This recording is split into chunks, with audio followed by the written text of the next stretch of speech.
Still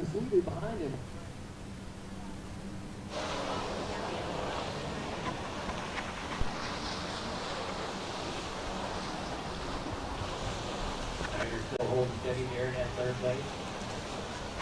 On boat number 5, DJA. Well, good morning from Lake Havasu City, Arizona, USA. My name is CK, and I'd like to welcome you all to the WGP One Jet Ski World Series 2022 Round 2, coming to you live on both YouTube and Facebook of a show at Jet Ski World Series. And you know what to do. Do subscribe, like, and share this live streaming to exclusively tune in and give us support to your favorite riders from around the world. It is now almost 10 a.m. in Arizona with perfect weather condition for the upcoming races this weekend. I'm sure you guys are exciting because I'm also very exciting. Let us know where in the world are you watching this from in the comment section below. So now sit back, relax, and enjoy the race. Starting off Feed3 this morning with the WGP 1 Moto 1 Pro-Am Women's Ski Stock. Are you ready?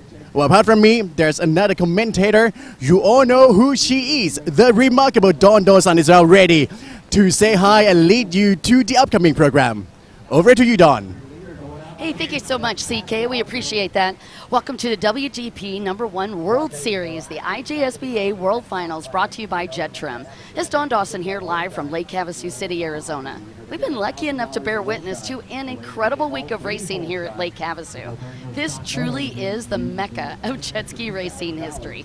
Several of the riders you see on the water here today are racing their second, third, or even fourth race of this week, and many more will take to the water for the first time. So, what'll it be today? A chance for us to see riders take their very first World Championships title, an opportunity for us to see our previous world champions add another victory to their belts, or will there emerge an unexpected victor right here at the very end of the day? Well, we're full of possibilities, and as we talk about possibilities, let me give you a little bit of what's been happening before we went live. We started this morning with Pro-Am Runabout stock. We had 2 heat races, top 6 transferring to the final. A whole shot in the win on heat number 1 went to Devin Farthing. It looks like boat number 30, that would be Abdullah Advidel, got second. In heat number 2, it was T44 Nudakorn Bupakdi from Thailand who took the whole shot in the win. And it was boat number 35, Cha Opong Kumtaya, for second place. So again, the top 6 will be transferring. We will have an LCQ. That's what you're watching on the water right now.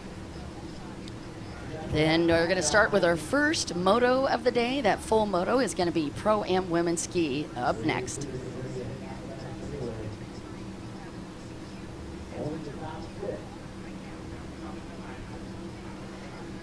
Been a very exciting morning for everyone.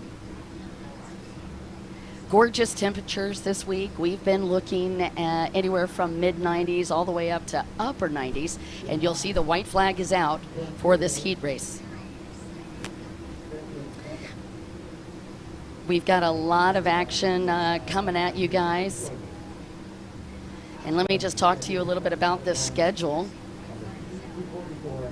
Today, what you're going to be watching, at least this morning, is Pro-Am Women's Ski Stock. We're going to also have Amateur Women's Runabout 1100 Stock, Junior Ski 10 to 12, and Pro Sport GP. A lot of great racing coming at you. So what we're going to be watching next here, Pro-Am Women's Ski Stock, great class, by the way. Let's talk a little bit about what was finishing up on the water. Pro-Am Runabout Stock. Just taking a look down on these sheets.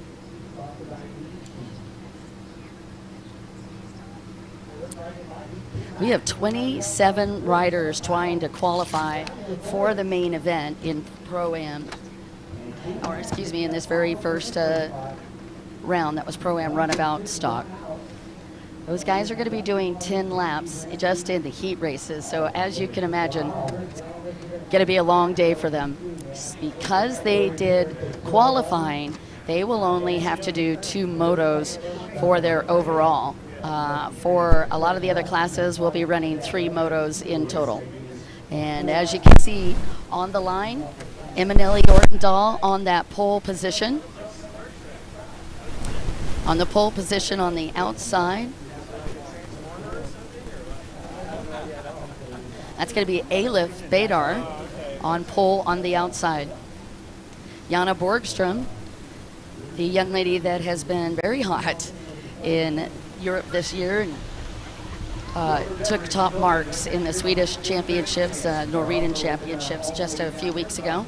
She is also lined up on the outside along with Janina Johansson and Yasmin Epraus on 64, definitely another number to watch. Mackenzie Scheck-Snyder is on that outside. The 777's Anna Glennon. She's going to be on a black boat because there's multiple 777s out there. 24 Shaney Seidenberg is also lined up on that outside, and 160 Paula Natarali from Argentina is lined up on the outside. More riders on the inside. Reese Geis from Scottsdale, Arizona, lined up right next to Eminelli Ortendahl. The other 777, let me just get the other one's name. That's Alyssa Musselman. She's on a peak boat. Boat number 335. Sadie Meir is lined up on the inside.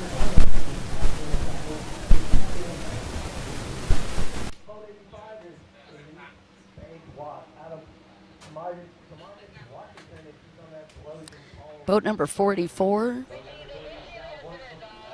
That is Lucy Gadsby, who'll be riding the 44 boat, and she is lined up on that inside as well. Ariana Taylor lined up on the inside. And Lisa Kazan Batalha, along with Sabrina Cook. Well, that's your lineup as we get ready to go for Pro-Am Women Ski Stock.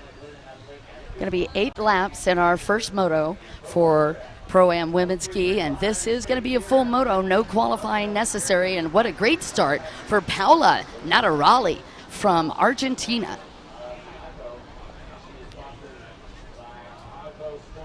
She was on the outside. See if she's able to turn that into a hole shot.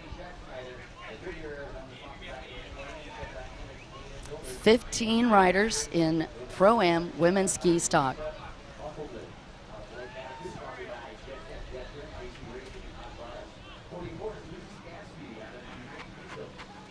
Yasmin Epraus on that 64 boat on the outside, hunting a hole shot.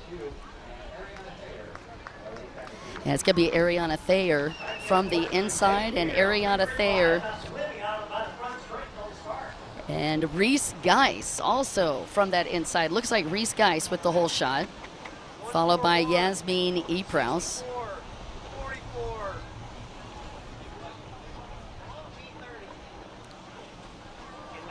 That is your top 2. 335 went down in the front straight on the start. Yeah, Sadie Meir went down. Got 144. Boat number 44, also up in that top group. That is Lucy Gadsby on the 44 boat. So there's your top 3 as we get underway. Miss Reese Geis, or we like to call her Reese Geesey. But she's got the hole shot, and we are getting ready for our first full lap. Just a recap, by the way, this is a World Series class. In this class, the points leader is Lisa Gadsby with 173 points that she garnered out of Poland. Incredible race. Eminelli Ortendahl was second with 166 points. Lisa Kazan Batalha is currently in third on the points overall board for the Triple Series with 144 points. Anais Midgler was fourth from Switzerland, but she is not here. Siri Salonen was in fifth. And surprisingly, Siri is not in this lineup, although she did win earlier this week in another class. Now you're watching Yasmin Epraus.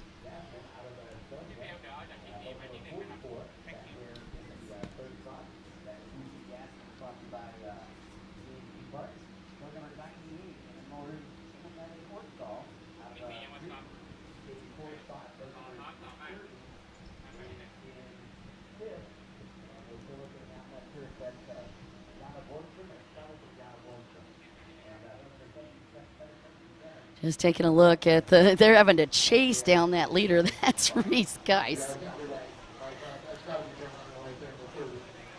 Reese by the way, born and lives in Scottsdale, Arizona. She's only 16 years old. She's got a 9-second lead, 9.14.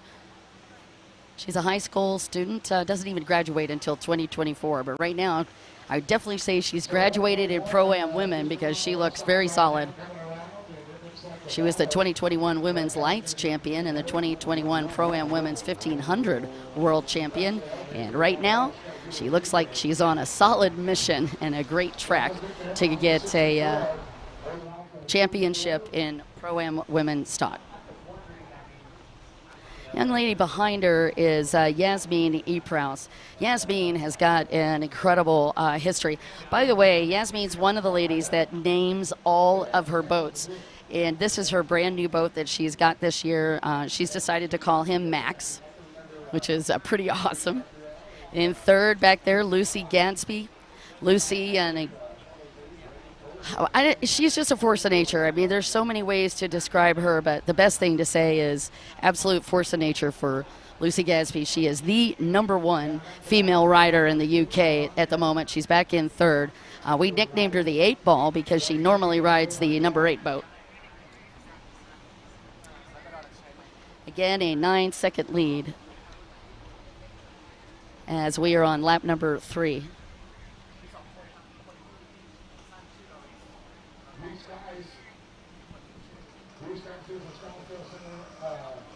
Arizona, Scottsdale Salt, Jet Pop, 100% Jet Trip, VP Fuel.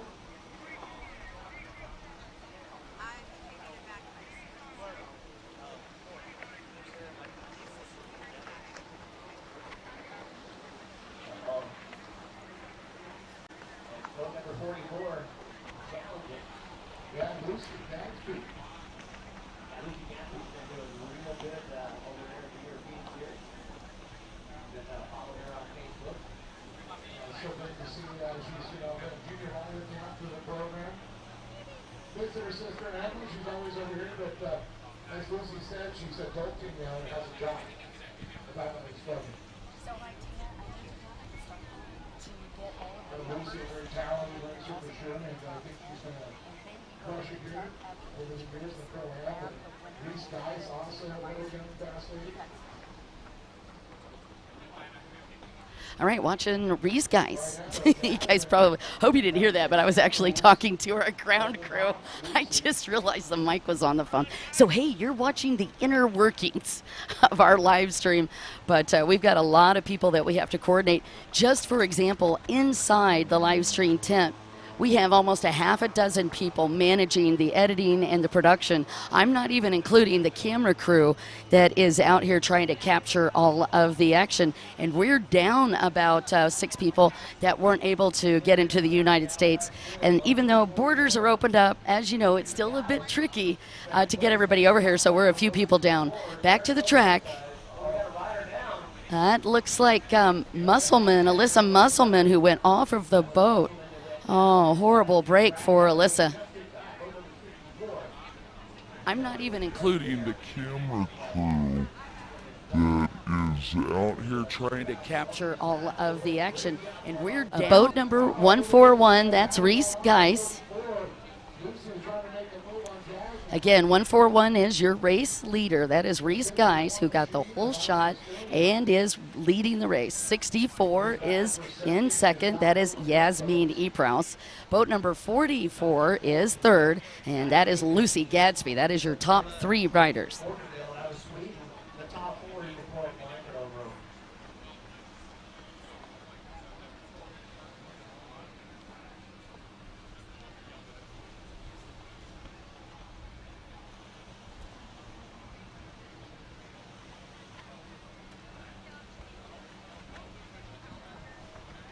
Beautiful turn. Reese was actually lined up on the inside split on the start. You'll notice she has had a preference for this outside split after we've gotten this race moving. Not sure if she feels like it's faster. She's very adept. She was working this track earlier this week. And she feels, I think, very adept, either the inside or the outside. But right now, that one seems to be working best for her.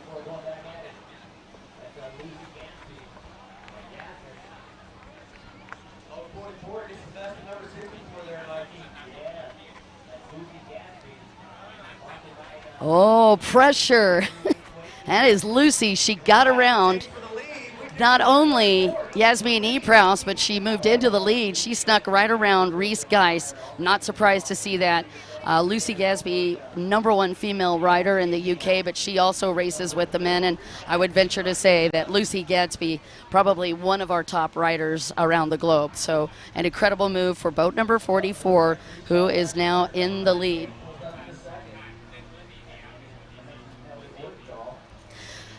Lucy Gadsby, by the way, was first overall in women's ski stock. She had a 1-1-2 finish in Poland.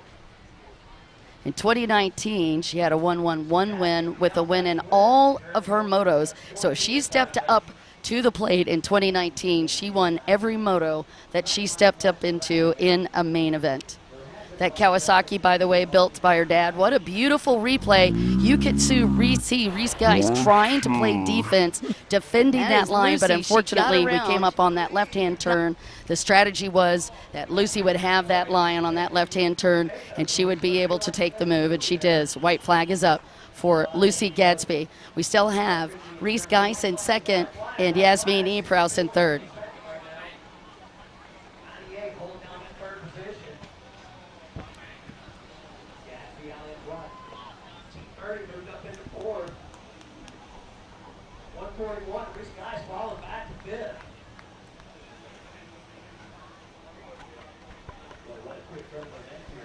Look at Yasmin Eprouse as well. Fierce young rider. Yasmin on the boat 64. She hails from Estonia.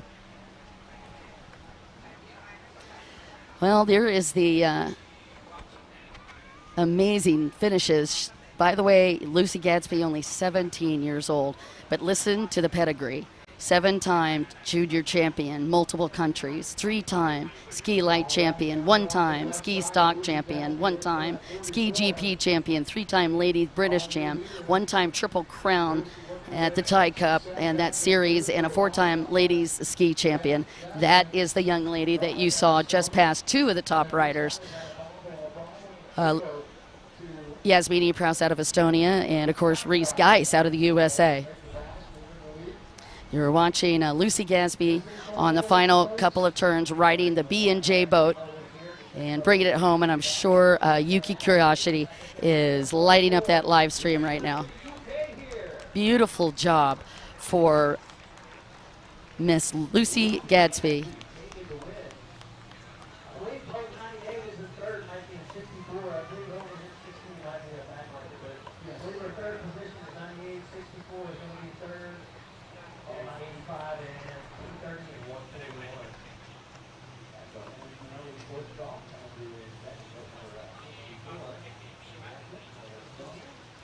Ooh, the live stream's going nuts.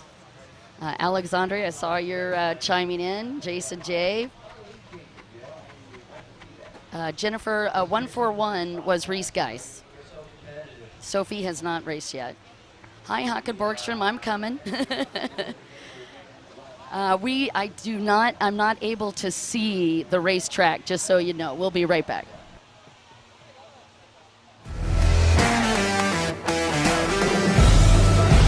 WGP 1 World Championship.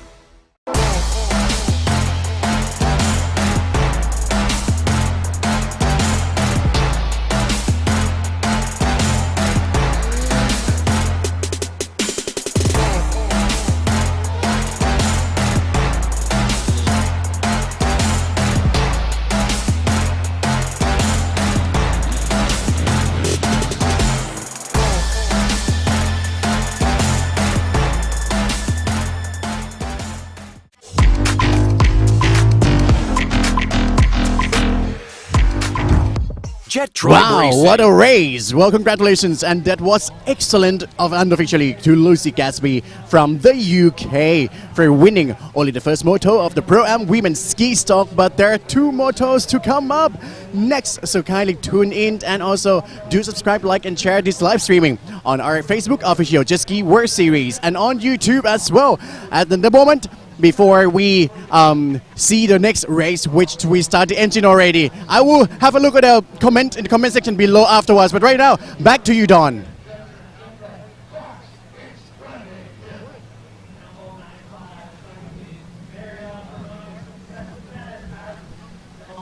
All right, we are back. You're watching Amateur Runabout 1100 stock.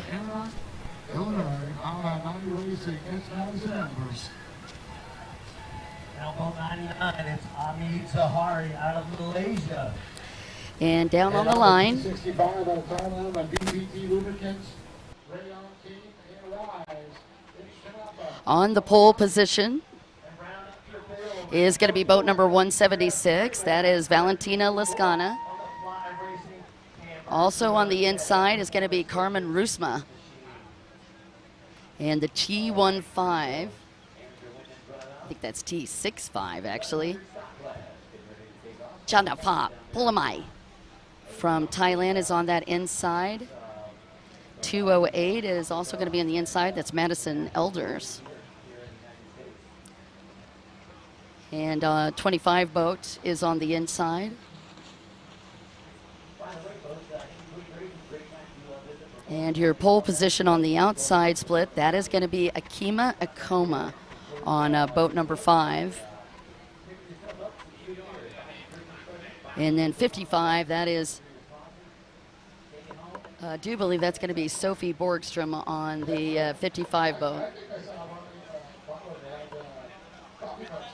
T26 is also in this one. And that is your lineup as we get ready to go. Again, you're watching the first moto for Amateur Runabout 1100 stock. We're going to have 6 laps for Amateur Runabout 1100.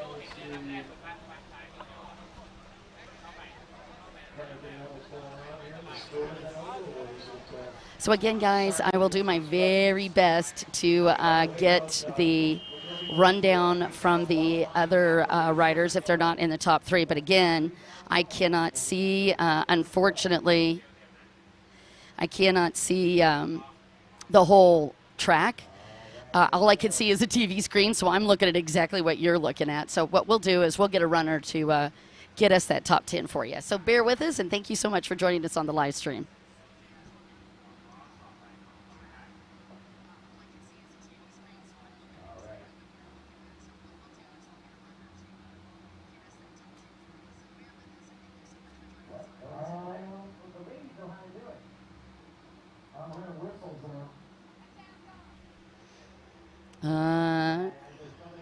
All right.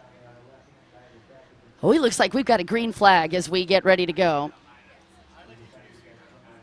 And I will get you those numbers. But that looks like Cecina Punam with the hole shot. Cecina had a great run yesterday.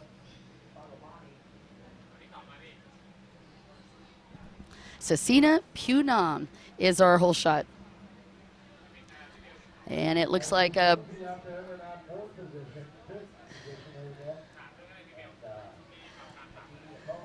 5 and 35 or 65. I'm trying to get the number for the second one.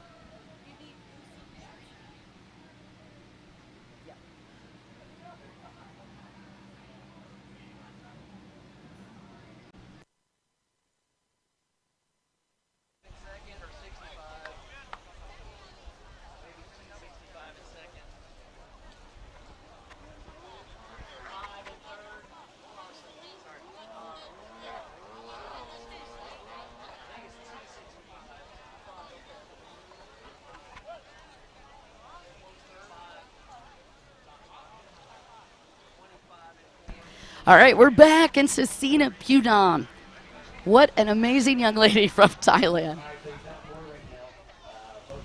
Sasina Punam is your hole shot.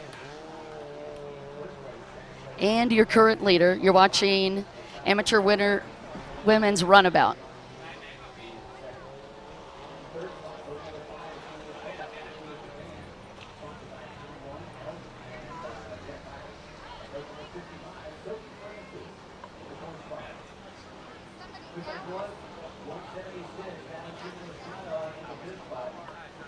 This is going to be a big race for these guys. Just going to check the laps again. This is the first moto. It's going to be 6 laps for the amateur women class. And the live stream, of course, has really lit up. A lot of them shouting out for Lucy. Right now, though, the stream is going crazy for this young lady in Thailand.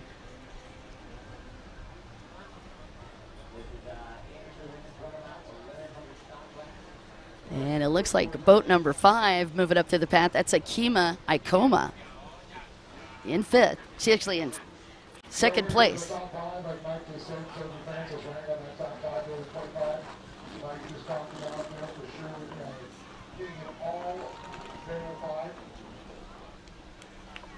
Sasina Punam, your race leader, only 18 years old.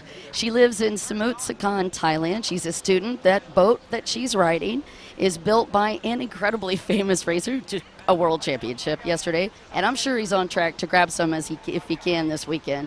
That's Adapong Kunsa. She actually got her boat built by him. That race number that she normally races with is 7. Right now she's on the 2.6. But that race number she picked because her brother loved race boat number 7.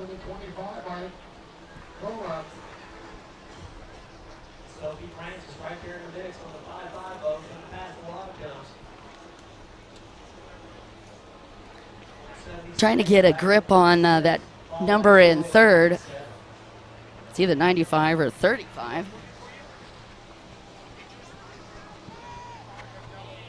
I believe that's Mariana Zapetes from Elmont, New York. Again, your top 2 riders, Sasina Punam and a boat number 5, Akima Ikoma. And you can see the teams down there cheering on their riders. That is a team that's cheering on Sasima.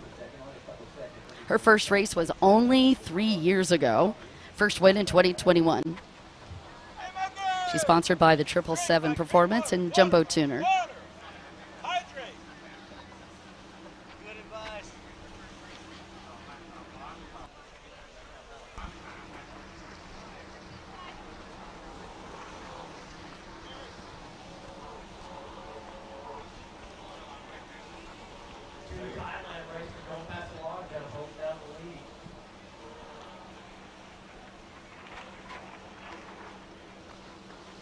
Okay, again, you're watching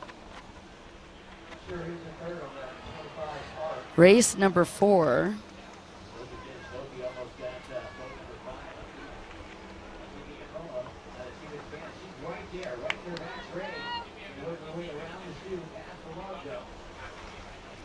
T26, Sasina Punam.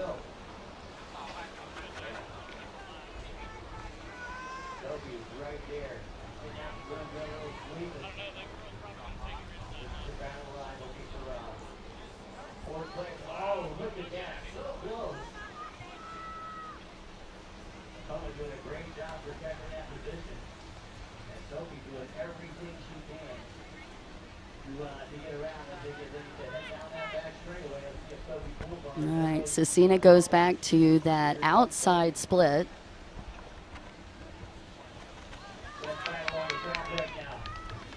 He is having to play a little defense.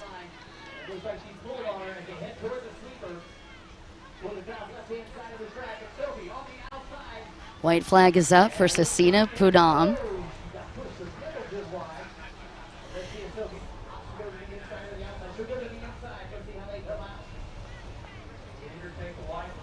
And that is boat number 65.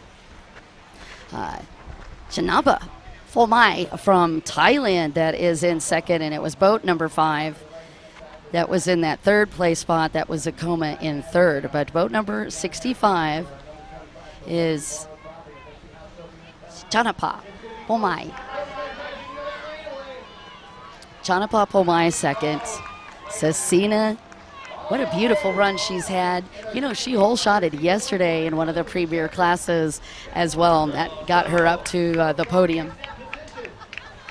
176 is going to move into fifth, followed by 208 into seventh. And as we take a look down here, this isn't a World Series class, so she's not going to have overall points, but that was the push from in one of the premier classes, Sophie Francis.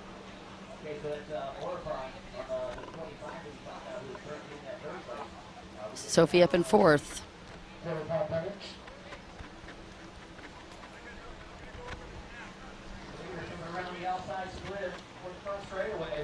Get your top 4, Cecina Poonam. And she is going to take the win in moto number 1, Cecina Poonam. Just a youngster, still a student. And it is going to be T65, also from Thailand. Chanapa Phomai, sponsored by PTT Lubricants for second. Boat number 5, Akoma out of Chiba, Japan, sponsored by Tome and Elf. She's going to be your third place rider. And it does look like Sophie Francis was able to move up into that fourth place spot on this final lap. Beautiful run for Sophie Borgstrom.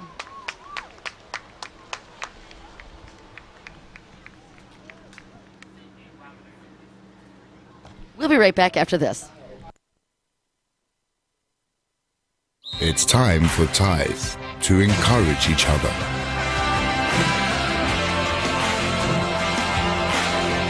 Forward the encouragement to make Thai people and Thailand stronger. Sports Authority of Thailand.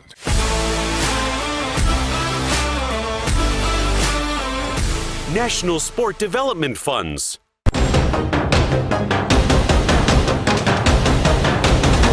Freedom Racing.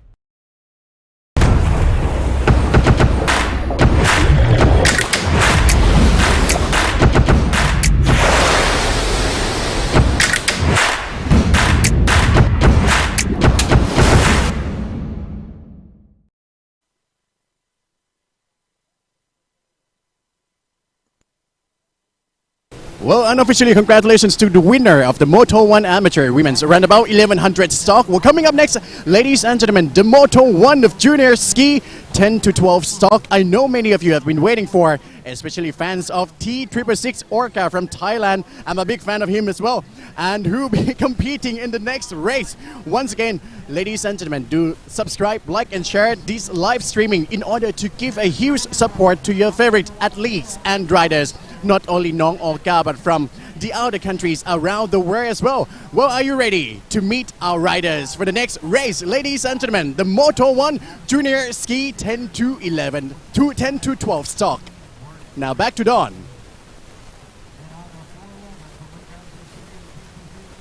And we're back. We're on to race number Junior Ski. This is going to be 10 to 12 stock, you guys, and it's a pretty celebrity lineup. On the pole position on that inside, it's going to be Ty Smith. On the pole position on the outside is boat 883. That's Gavin Hoggard. And taking a look at that inside, the T211 is on the outside portion of the inside.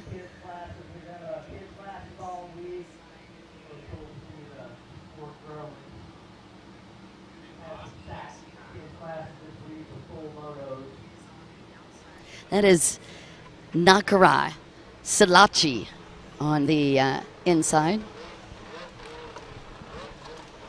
On that outside, we've got 883 Gavin Hoggard, 212 of Jet Wildeboer, and boat number 41 Tristan Hebert. And while there's not a ton of riders, we only got six riders total in the Junior Ski 10 to 12 stock class. There are some pretty amazing racers here. Let's take a look and see how they do on the start. By the way, the junior ski stock 10 to 12 will be doing 6 laps. And still hurts you up, so they're still a lot better for this weekend. So I'll tell you what, we still have voices. We want to look sound, got our D12, we got a vitamin C, got our Robbie Floyd getting that card ready to go. I got a wheel to change. Rotating tires. AKA Orca got a great start on that inside.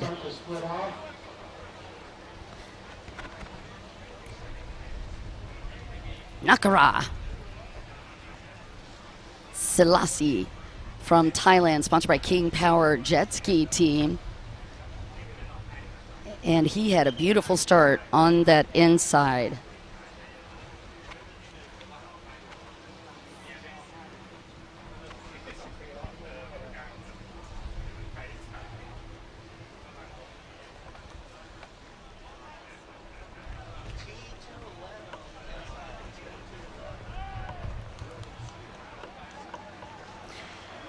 All right, so the official hole shot is going to go to boat number 211. That is Nakara Silachi from Thailand, AKA Orca. 893. 893 in third. 212 in fourth. Oh, okay. Very famous in Thailand. Isn't that funny that we have 10 to 12-year-olds that famous? That's how big racing has started to grow overseas. Thank you so much for the update on that, CK. My partner in crime over here, you've been seeing him on camera quite a bit. He's working double duty today in front of the camera and getting the fans rolling, but also helping us with updates. So thank you so much. Orca, your leader.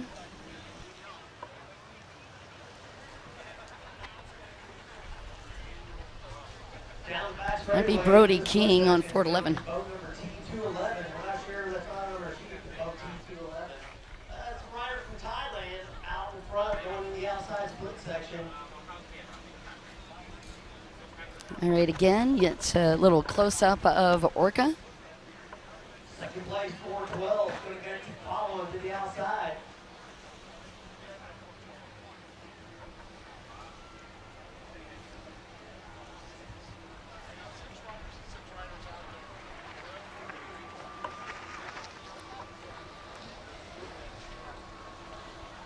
All right, I see the live stream's lit up.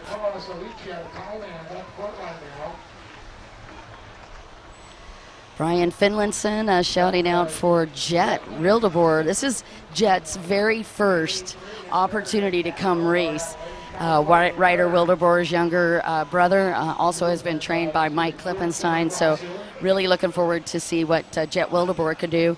And he's racing Mike Klippenstein's 212 number.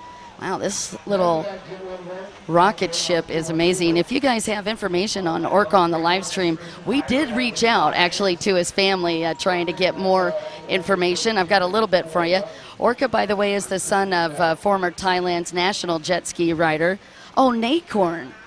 We know who Nakorn is. He's famous on both sides of the pond, who's also a famous actor and comedian in Thailand. Well, I would imagine that Orca's social media is probably larger than quite a few of us in the United States all combined. So thank you so much for that.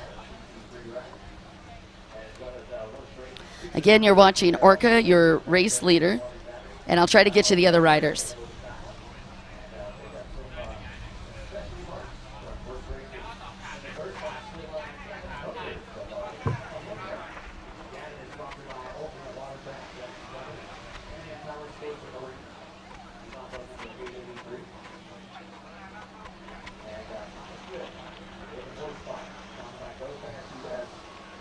All right, T11, and you can see the whole team down there for Orca.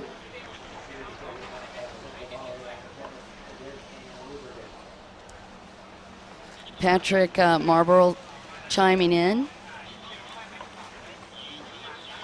Oh, they spell Orca, Oka, O-K-A, which is kind of cool, but Orca is his name. There's 412.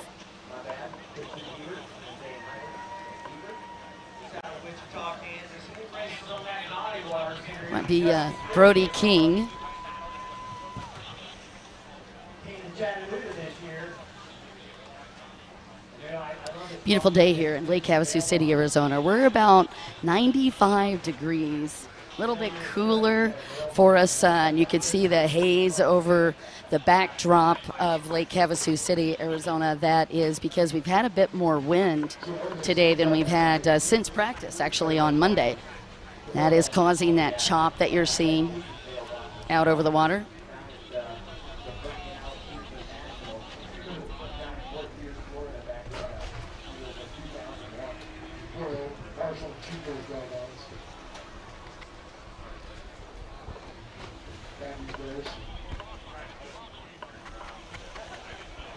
So the 211 of the Carlos Alicia Carlo, the Valley Trinsky team. Okay. Nakara, or Orca. So much easier to say Orca. I love it that this is Nacorn's son. Nacorn has been to the United States as well, racing, incredible racer. We've seen him at the King's Cup as well. Honored to have his kids out here racing with us.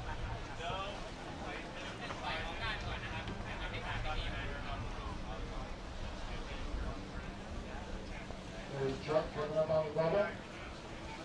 Oh no, Hebert had a problem, went down on the inside split.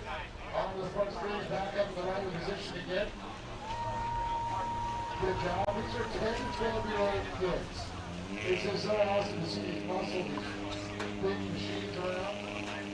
Impressive. That was kid in Chattanooga, all the bodybuilder guys came to Chattanooga. We had 22 kids. All right, Gavin Hogger, Tristan Hubert. It's a great team out here. They're all great.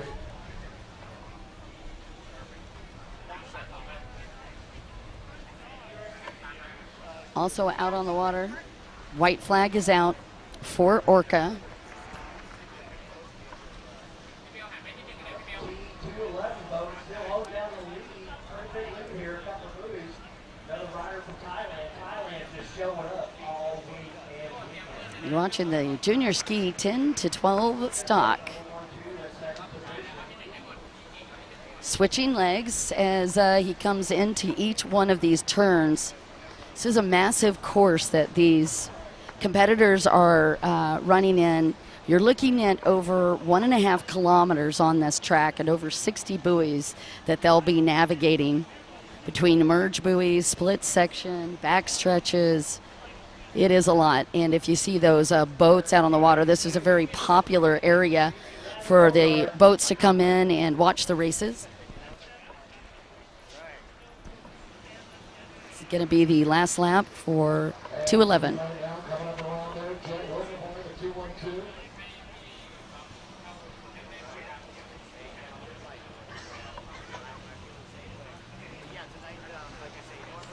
All right, so T11, Nakara, Salachi, Zelasi, Nakara, with just a few more buoys to go, AKA Orca. And he just takes a quick look back to see if there's anybody else back there challenging him, but he takes the win, Orca, for a first moto win in junior ski 10 to 12 stock. And you can see the reactions from the family. Nacorn and the team have got to be so impressed and proud of him. See the big IJSBA sticker on the side. Third,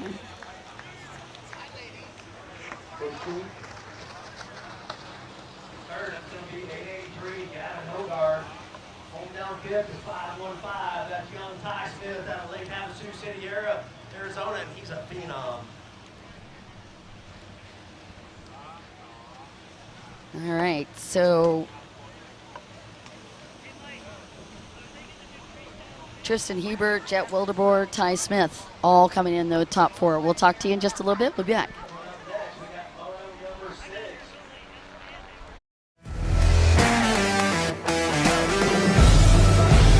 6. WGP1 World Championship.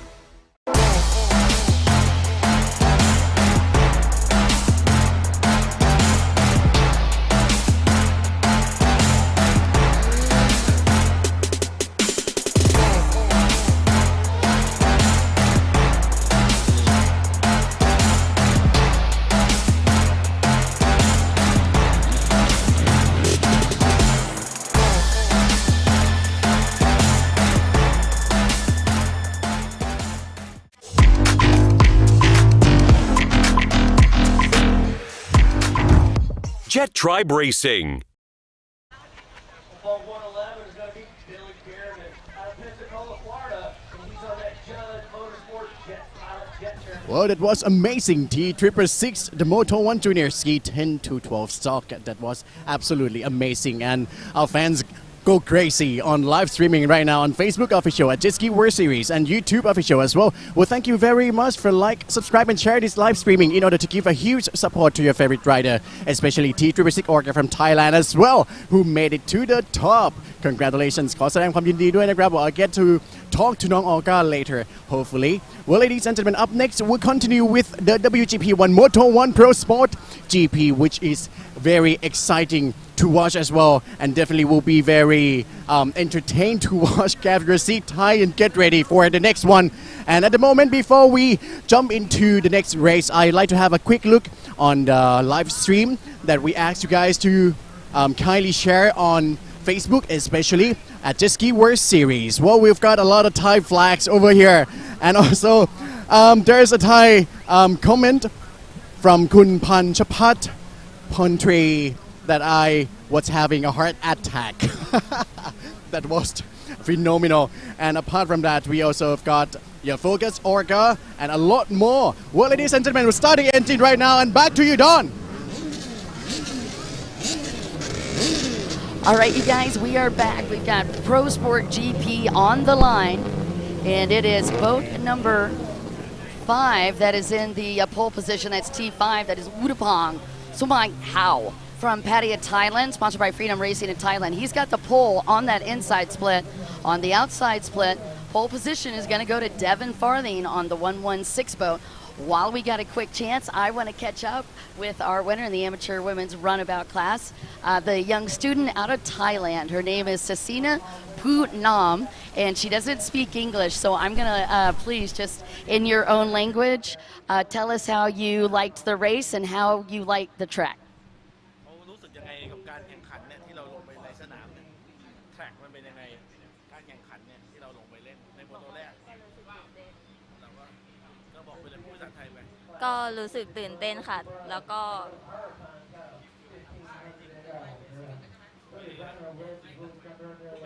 รู้สึกตื่นเต้นแล้วก็อันนี้แค่โมโตแรกค่ะแล้วก็เหลือโมโต2อีกแล้วก็โมโต3ก็จะทำให้เต็มที่ที่สุดค่ะ So the number 2 and number 3 motos just said that she's going to try her very best, but she thinks it's very exciting to be out here, and she's very happy to be out here. Sasina, congratulations. Was it fun racing with Permpon this week as well? That's her brother, right? Permpon? Oh, friend. Okay, was it fun racing with her brother this week?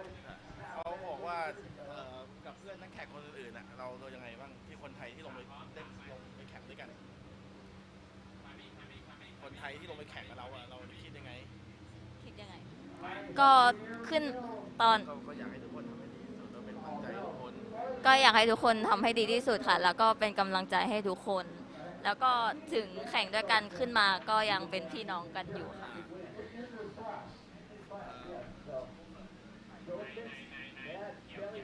She hopes that she said she enjoyed it and she loved having a lot of people watching her and her brother race and said she loved it. Awesome, you guys. Thank you so much, Sasina. We'll get back to this race as we got the start, but it was wonderful talking with you. All right, we're on to Pro Sport GP. Billy Dearman looked solid on the outside.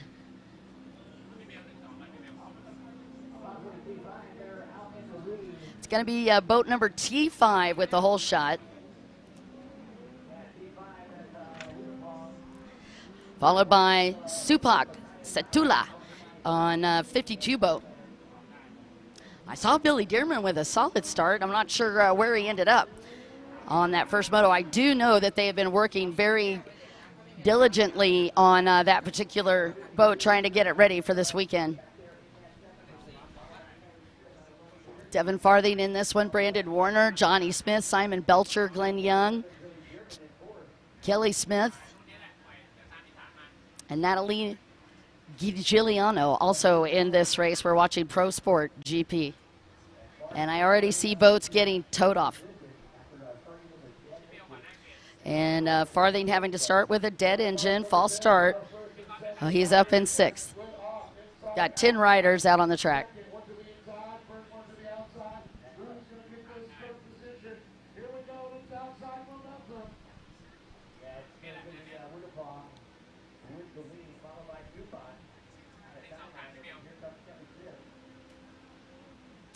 Kelly Smith is up in 3rd.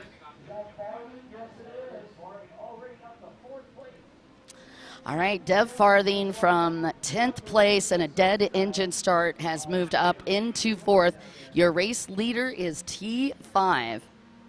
That is Wudapong out of Pattaya, Thailand, sponsored by Freedom Racing. Wudapong Suantang O.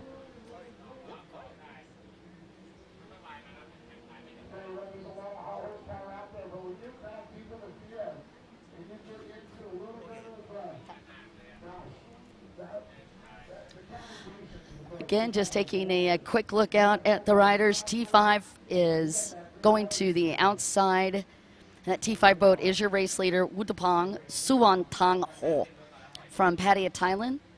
On the inside, that is going to be Supak Satula from Thailand. In the triple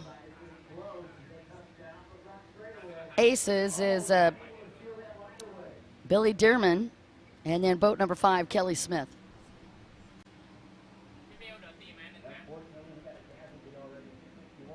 Oh, Satula. And he jumped right into the back pocket there of T5, Wudapong.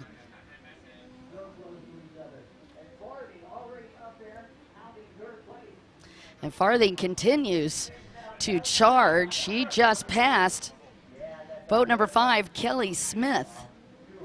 So Devin Farthing in 3rd, Kelly Smith in 4th.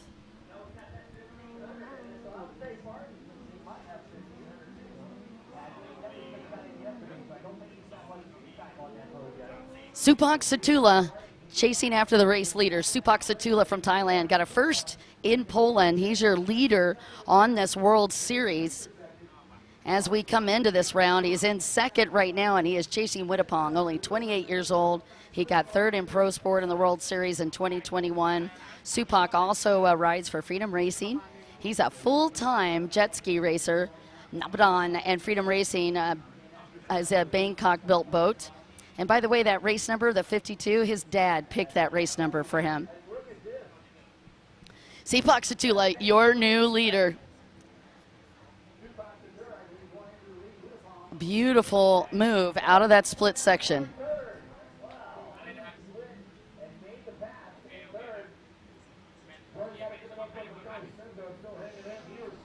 All right, so Wudapong 2nd.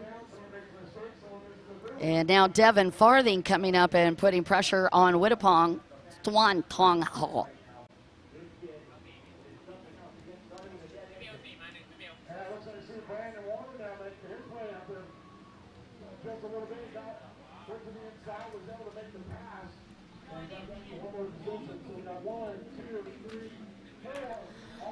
Again, your top 4. Supak Satula, your points leader for the World Series, is leading this race, followed by T5 Wudapong out of Pattaya, Thailand. Devin Farthing in 3rd, and Kelly Smith in 4th. Supak goes to the outside as the courtesy markers come up. You're watching Pro Sport GP. This 1 of 3 motos. It's going to be 9 laps for these guys.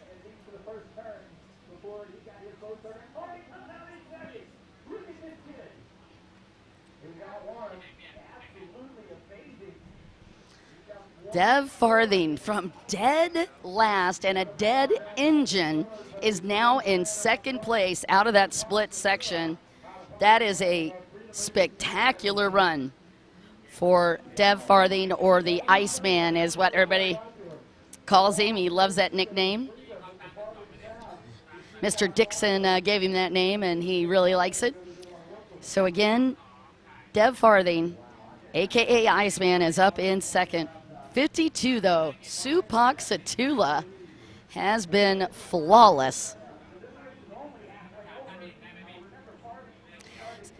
Supak Satula came into this round with 180 points from that first Crown Series stop in Poland. Simon Belcher was second. And we'll look for Simon Belcher in just a minute and see where he's on the track. And then in that third place spot, Timothy Atkinson. I don't believe Atkinson is out on the track. James Bushell also in that grouping, but James did not come to the line. So Supak Satula, 11-time Thai champion, 5-time world champion. His brother Tira represents Thailand as well, and he's a proud dad and father. In 2015, he was the Thai best male athlete of the year. Again, talking about the race leader, let's get you up to date with Dev Farthing. Devin is only 18 years old, the Iceman. He's in second. His dad, he comes from racing legacy and royalty.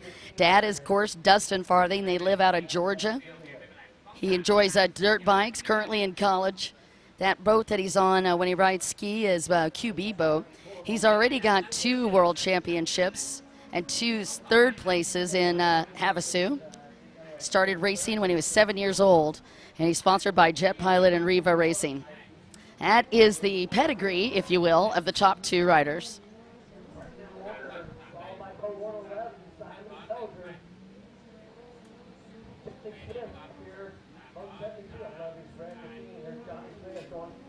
Wu Tipang, Su Antong Kao. Trying to stay in that third place spot. Your top 2, Supak Satula and Dev Farthing, a.k.a. the Iceman. And you can see just how close those 2 riders are. Let's get a time on them.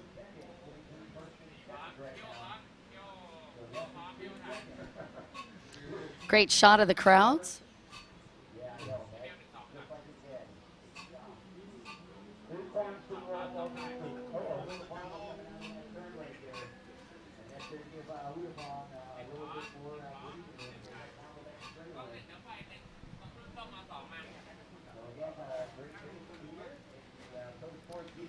Supak Satula.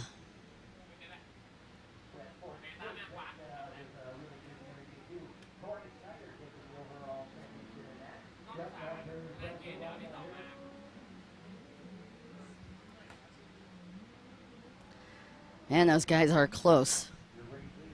Supak Satula on 52 boat first, and Dev Farthing in second on the 116.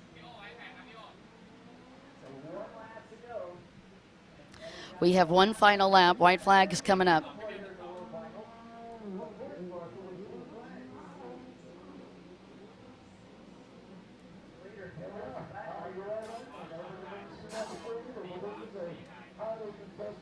White flag from the tower, as you can see. That is Robbie Hall as the Iceman and Satula going at it on this final lap. They're on that right-hand side of the track. It's very technical. They do have a pretty tricky little off-camber 3-buoy left-hand turn. You can see Supak having to click the brake slightly off of that red buoy. That's the final left-hand turn before they have to come into the inside part of this track, and they have to pick a split section. Those blue buoys are the outside split. You could also see the green buoys. Supak Satula is going to go to the outside, and Dev Farthing is going to go to the inside. That is going to be very close. Win is going to go to T52, Supak Satula with your first moto win.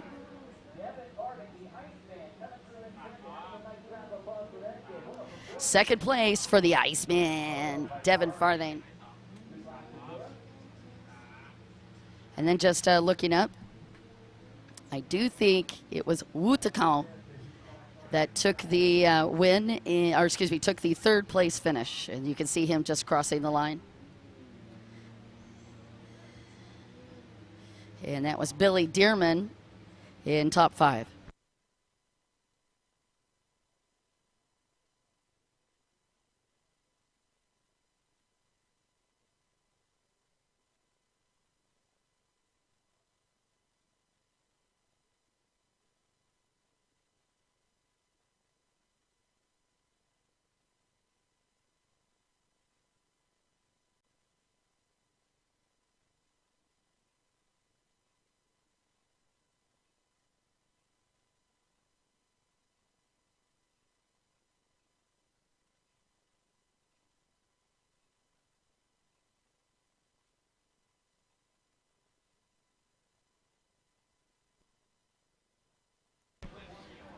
All right, we're on to Pro-Am ski stock. The J88, that's Mao Sato out of Osaka, Japan. Sponsored by Kawasaki Jet Trim LXXI. He's on that pole position on the outside. Pole position on the, on the inside. He's got the pole position. On the outside is boat T30. That is Tanawin Moli from Pattaya, Thailand. Tanawin actually rides for Flamingo Jet Ski Team in Knauf.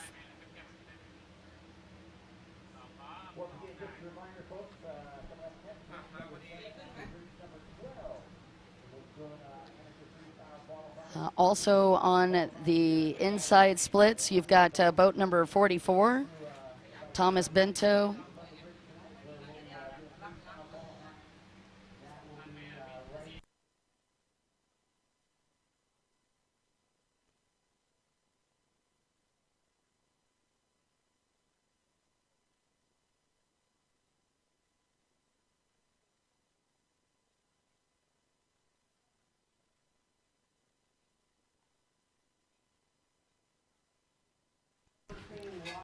All right, again, we've got 17 riders. Tanawin and Tanawid are both in this one from Pattaya, Thailand. Looks like Tanawin is lined up on that inside. Ryder Wildeboer in this mix. And he's up on towards the outside.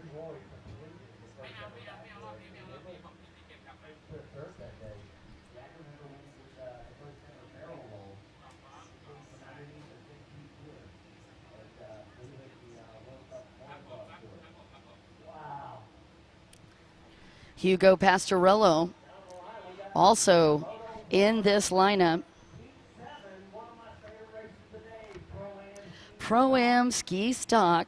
Here's the World Series totals as we come into this second round in Lake Havasu City, Arizona. Coming out of Poland, it was Matej Reynes with the lead, 168 points.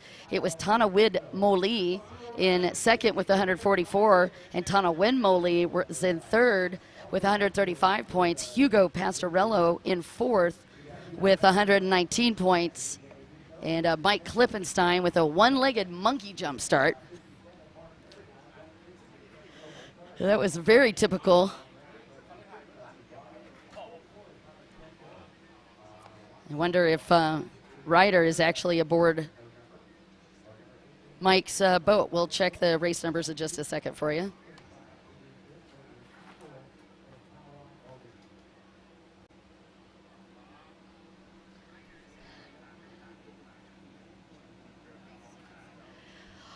On the inside is the T4, and that is Tanawid Moli with the whole shot. That's your whole shot. Whoa, a little bit of a bounce sideways.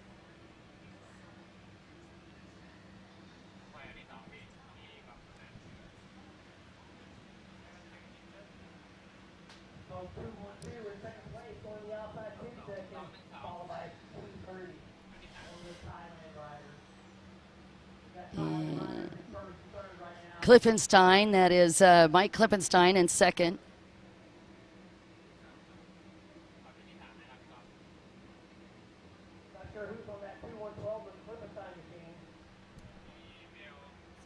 And then you've got looking for two 88-point boats. Hugo Pastorello is out there on an 88 boat.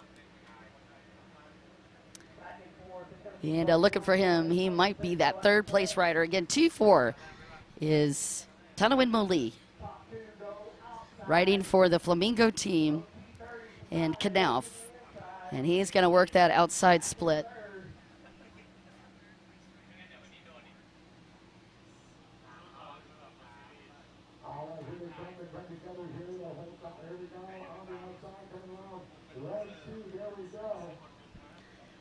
All right, so Tanawin on the T4.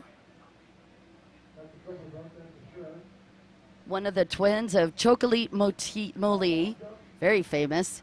And oh yay, log jump officially open.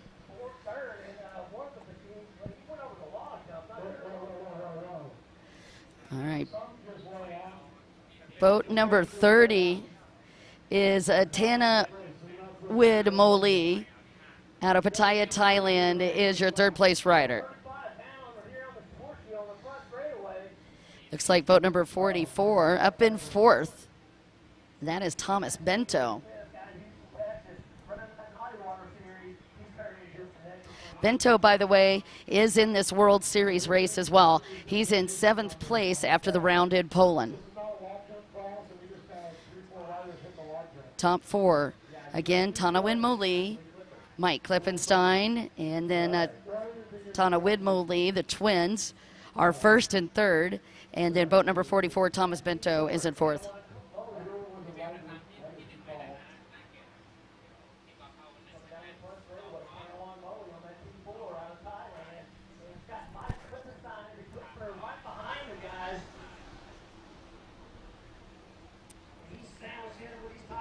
What a great setup on that turn. This is one of the toughest sections of the track, and you can see why. They come into a series of very tight 90-degree turns, have to navigate the log jump, and then come out of that log jump into a double, triple. Tanawin Moli has lap traffic in lap 4. He's 3rd overall, coming out of Poland. He's 16 years old. A student, Kevin Redder, has been working with him. And by the way, that race number is the same race number as Chocolate Moli used to race with. His very first race was 7 years old. He's got 7 titles.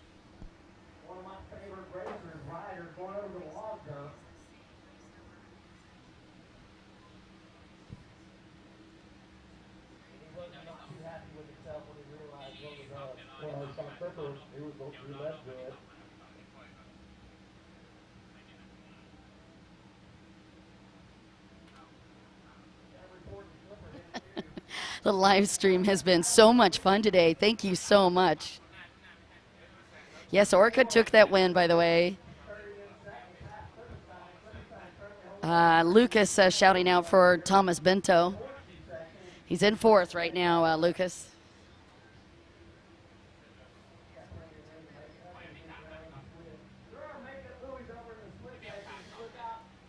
Klippenstein, the hyena. 50 years old, 34 world titles for Mike Klippenstein. He lives in Alberta, rides for Dean's team, Broward Motorsports. He's been racing for 27 years. Yamaha, Dean's team, Quakey Sense, just some of his sponsors. Part of the IJSBA Hall of Fame. He is also a part of the Wood Buffalo Sports Hall of Fame. And just an interesting side story for Klippenstein, actually lives in a pretty fun part of Canada. They go snowmobiling quite a bit. He actually was instrumental in saving several people that were lost in a snowstorm one winter several years ago. And those people would not have survived had Mike not been able to get out there and get to them on a snowmobile. So he really is a pretty amazing individual. You're watching Mike Klippenstein on boat number 212. Certainly one of our heroes in this sport. Mike Klippenstein is who we're watching now. This young guy, Tanawin Moli. Tanawin is only 16, one of the twins riding for the Flamingo team. He comes from Racing Royalty as well. Chocolate Moli. That is T30, Tanawid Moli, and that is the other twin.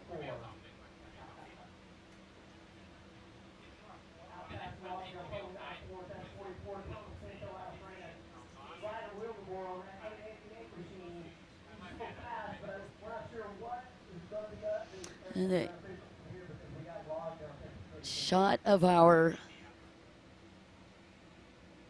back stretch, which you could see is pretty massive.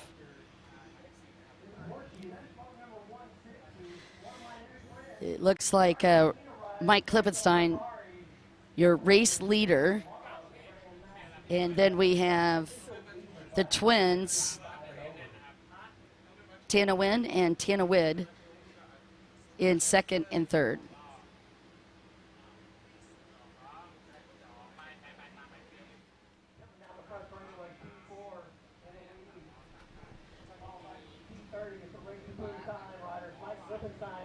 Putting in a respectable showing there on the 2-1-2 machine.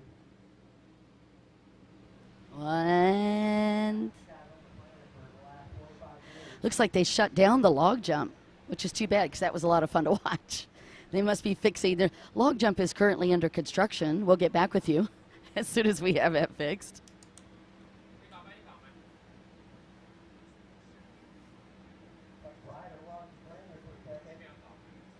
So your twins, T4 and T30.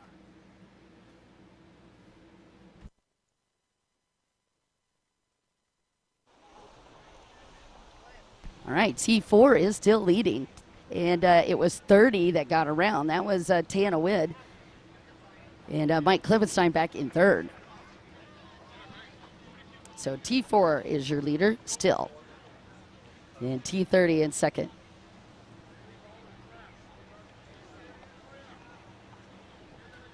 Tana Wynn Moley out of Pattaya. I noticed that Tana Wynn going to the inside. Look how choppy that is. These guys, that is the front stretch that you see him just hitting where those merge buoys is. Let's just take a look. And they have to come off of the front stretch into a tight 90-degree turn and then yet another tight 90-degree turn coming back. And that little section normally would have been where they do the triple log jump. But right now the log jump's closed, so they're going to go straight back over to a series of combinations. That was the first double. A single right-hand turn, and then a single left-hand turn. Klippenstein there in third. This is a triple yellow, and then they pick up that red off of the backstretch. And then this backstretch, of course, world famous Lake Havasu City backstretch is humongous, best way to put it. And we made it even bigger yesterday because we're opening it up for the pro riders.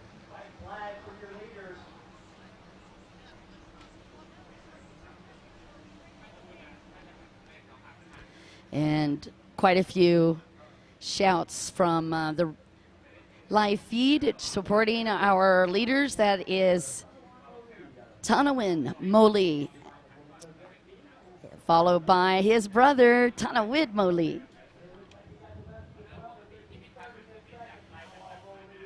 Special thanks for our live stream brought to you by DeansTeam.com, performance specialist for all your watercraft needs. Trust the team with more Pro Stock and Aqua X titles than anyone in the world. Performance ECU reflashes for every setup, from lake riding to wave jumping to racing. In-stock parts ready to ship. Top products from Riva, Works, Solus, Yamaha, and more. Thank you so much, DeansTeam.com. We'll be right back. It's time for ties to encourage each other.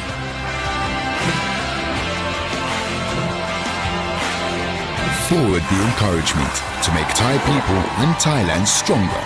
Sports Authority of Thailand.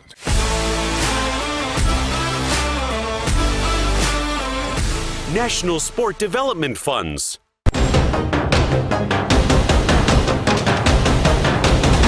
Freedom Racing.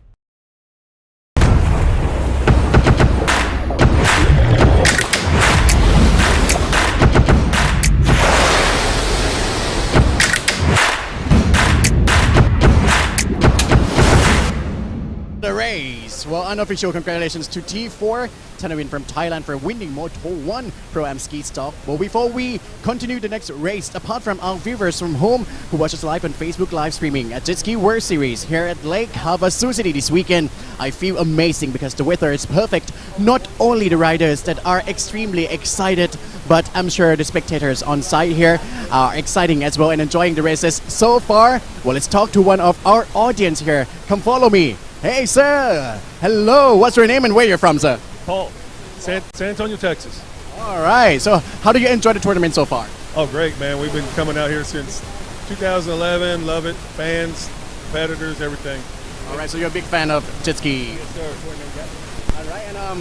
And any rider in particular that you are rooting for, or in which classes that they will join in the races that you are looking for today and tomorrow as well? Cole Kramer, I believe he's in a pro ski GP. But yeah, he's a hometown kid here, and actually our buddy, good friends of his dad, and we met him, rode with him some, and so yeah, I'll be rooting for him. All right. In case that he's watching at the moment, or any like fans of his, like watching at the moment, anything that you'd like to talk to him? Tell who? The fans? Tell the rider. Cole? Oh, yeah. Oh yeah. No, just give it the gas. Don't let off.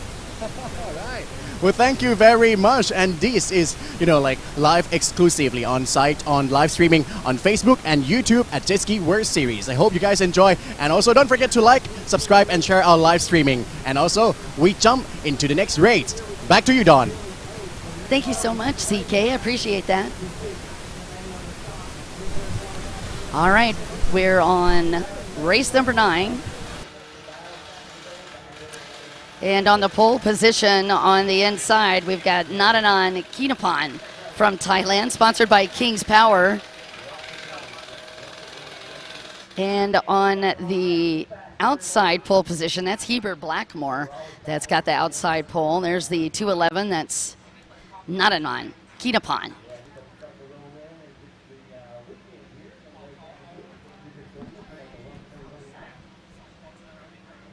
Good start for Sadie Meir. Lori, Andrew Hubert Lori, Madison Elders, Heber Blackmore, Sadie Meir, Hendrick Smith, Nananan, and Josh Simon all in this race. You're watching Junior Ski, 13 to 15 stock.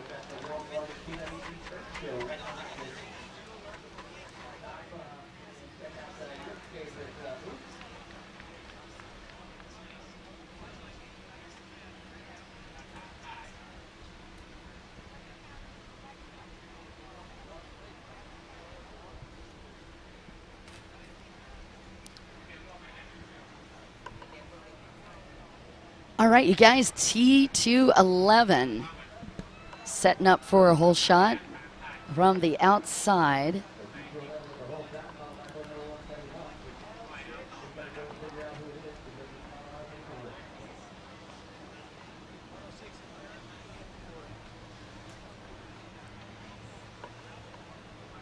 And just taking a quick look, 171.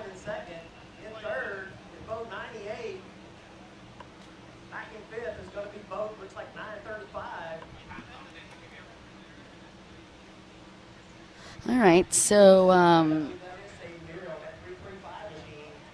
98, that's Andrew Hubert Lori in third. Boat number 335, Sadie Meir is in fourth.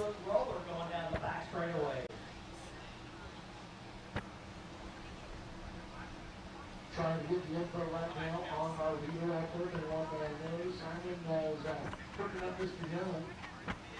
Young MC.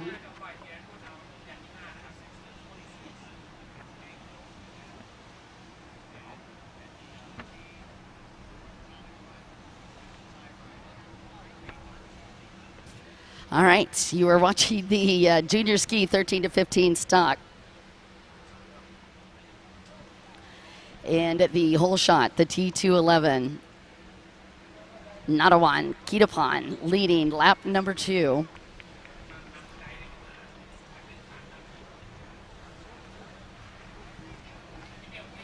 I think that's another change there. Is that going on? Jake Wilson also out here. It's been very fun to watch all the different riders. We've had over 35 countries represented, 300 riders in Lake Havasu City, Arizona, and you can see even in the stands, it has been packed as we fire off for weekend racing here at the World Finals. This is brought to you by WGP One and Jet Trim.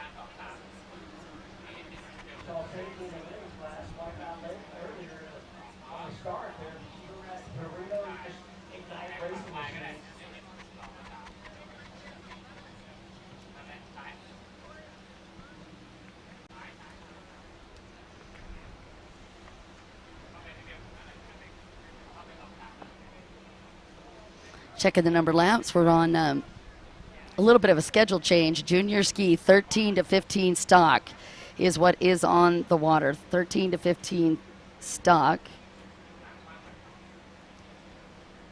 Going to be race number 8. They were going to be doing 7 laps for these guys. 7 laps for race number 8, junior ski 13 to 15 stock.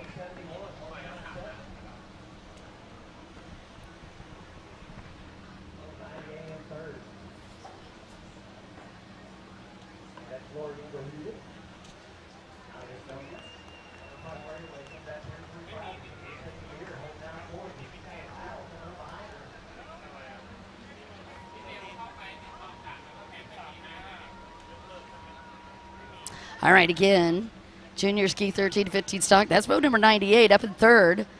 Andrew Hubert Laurie.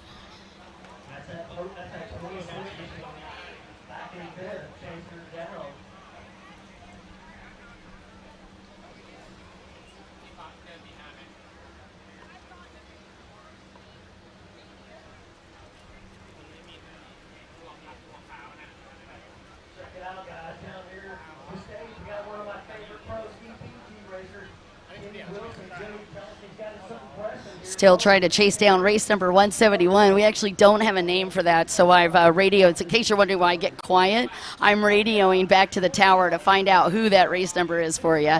So if I get quiet, I promise I'm still working. Even though we are trying to get you the accurate information on this live stream. Currently, we do have a rider out there that we're chasing down a number 4. That's 171. That's the second place. Meanwhile, third is Andrew Hubert Laurie. And fourth is boat number 335. That's Sadie Meir. That is your top 4.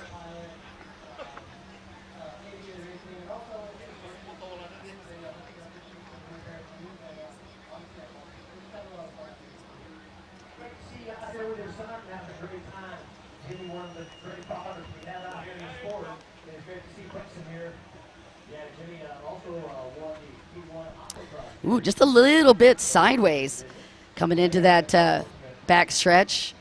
As you can see, your race leader, 211, not a non-Keenapon.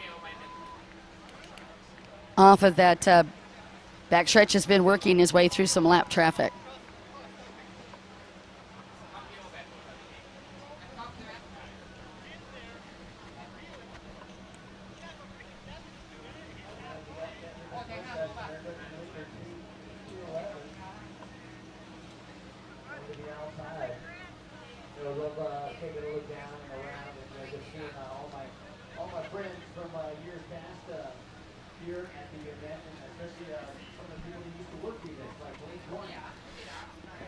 You're watching the junior ski 13 to 15 stock,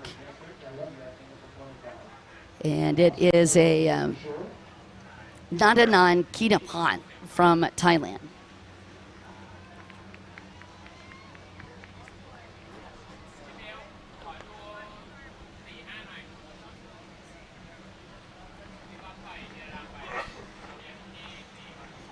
Taking a look, this is going to be a Triple Crown Series race, and the current points leader in that is Andrew Hubert Laurie with 173 points, Luke Hoka with 149 points, and Yanni Hamelin, who's not here actually, or Luke, with 146. Bram Hoka is in 4th, Sam Wilson in 5th. Andrew Hubert Laurie is currently 3rd on the track at World Finals. He's leading the World Series points.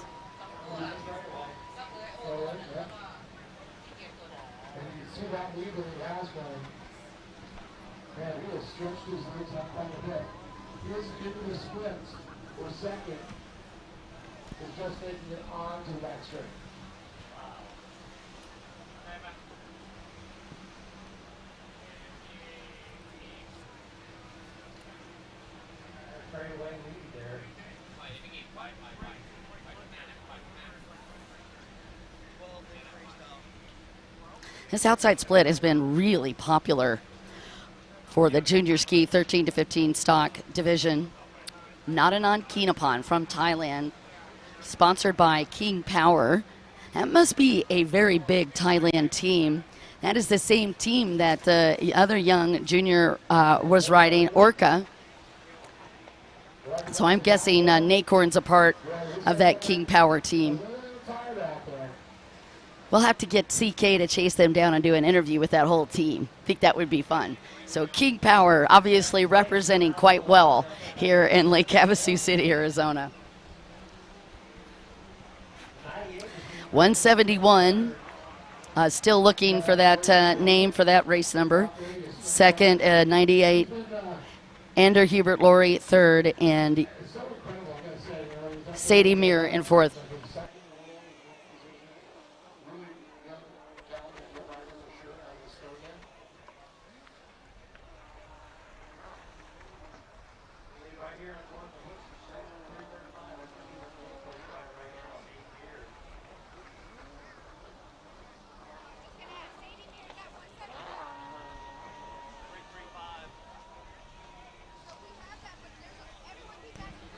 You know, 171 might be Hendrick Smith. Not sure. Again, it's they usually don't get past staging without giving updated numbers, but in this particular case, they did. Checkered flag drops for this number, which was easy to read. 211, Nananan Kinopot from Thailand, sponsored by King Power.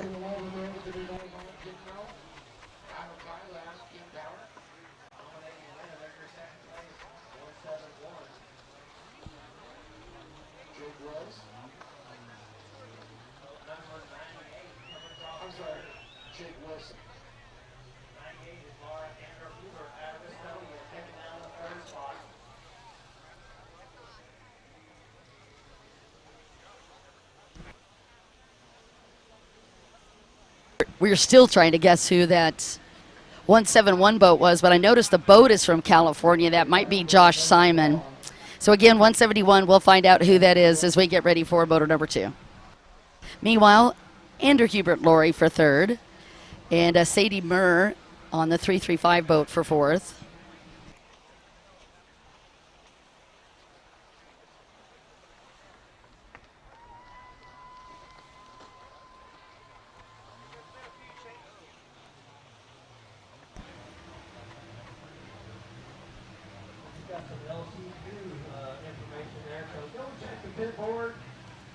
Oh, we did get it. Jake Wills was our second place rider. Thank you so much. We've had a bunch of helpers down there trying to find out who that boat was. Jake Wills was race boat number 171 in that race, and he got second.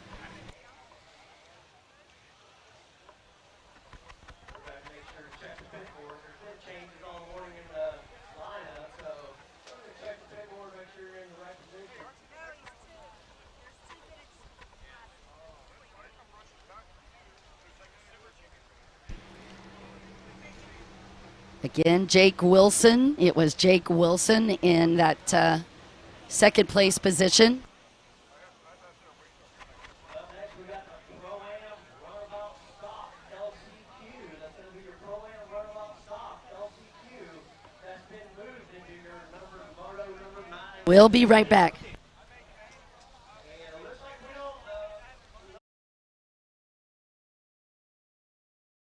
It's time for ties to encourage each other.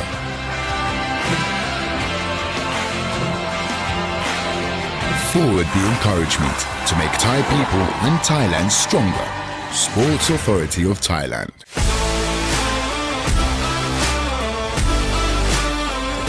National Sport Development Funds.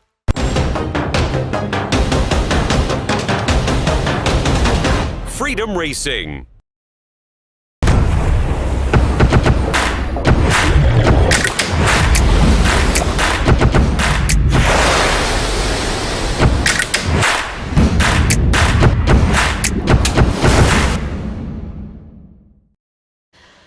All right, we are back, and this looks like an LCQ that we're going to be dealing with up next.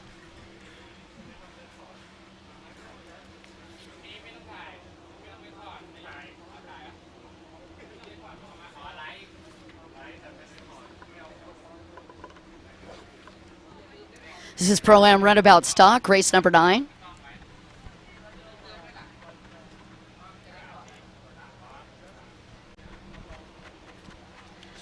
Race number 9, Erminio Iantosca is in this race, Dustin Farthing, Khalid Alamati, Christopher Landis, Kiriko Gamalo from the Philippines, represented Vanji Ramjeet from the Cayman Islands, Michelle Colasanto, Linus Lindbergh, Wade Bloden, and Michael Lima, Khalid Al-Mazmi, Amir Hawar, Mike Reynolds, BJ Ang, Rashid Eldawas, and Tori Snyder all in this race.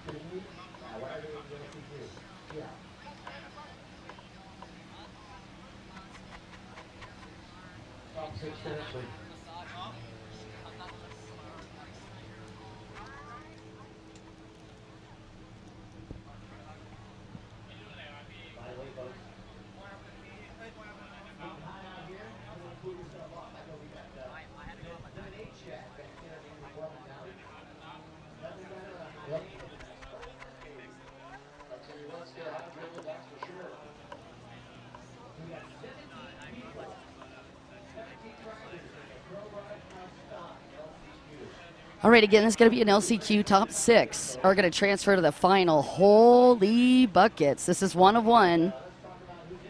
17 riders. 6 are going to transfer. This is finishing up Pro-Am Runabout Stock. And that is a crazy lineup for an LCQ.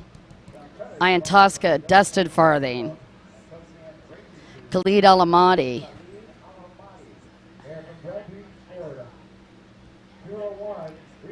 BJ Ang, Rashid Eldawas, and Tori Snyder.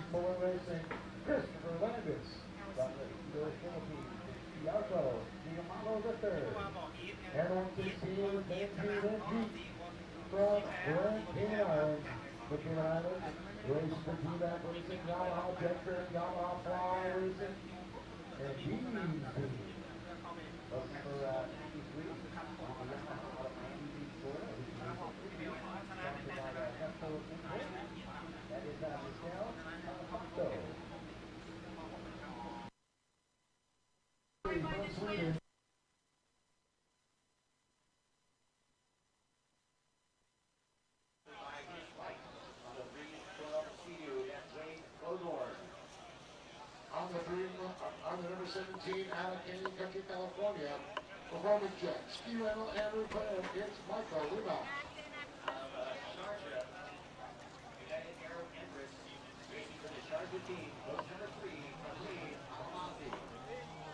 And also racing for the Sharjah team, the United Arab Emirates, it's the 17, Amir Hawar.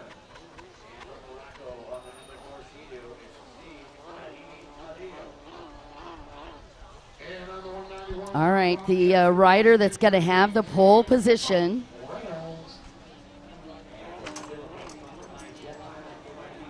That's the pole position on the outside you're looking at. That is Erminio Iantosca.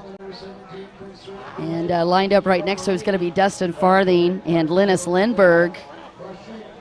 And it looks like 17 of Amir Hawar. Also, Troy is up there in that outside. And 93 also on that outside. The pole position on the inside is going to be boat number 79. Oh, I see. 116 was Vanji Ramjeet. So 79 is going to be Dustin Farthing. And Dustin Farthing has the pole position on that inside split. Looks like Christopher Landis going to be lined up right next to Dustin Farthing on the inside. And boat number 3, Khalid Al-Mazmi from the UAE, also on the inside.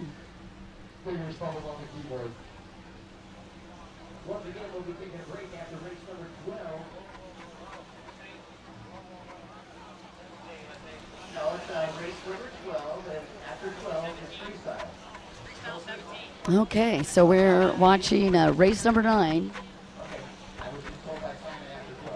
That is your LCQ for Pro-Am Runabout Stock, and I don't think I've seeing quite so many celebrity racers generally in a LCQ, but this could be one of the most exciting races of the day. Again, your pole position, Dustin Farthing is the pole position on boat, 79 on the inside, Christopher Landis next to him. And then the pole position on the outside is going to be Erminio Iantasca, and Vanji Ramjeet will be next.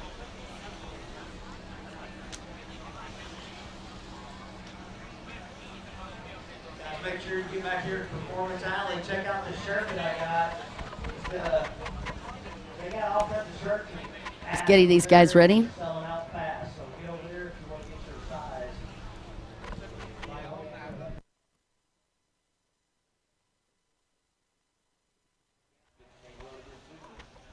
You know your boat's going to fill up with water, so you're going to need a burst plug from the PSC doctor.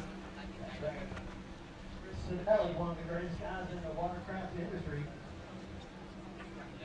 Also, you want the Khalid El Mazmi, riding for Sharjah's team, comes from the UAE. You can see that little boat bobbing right next to Dustin Farthing, and that's Christopher Landis on the 201 boat, sponsored by Riva Racing.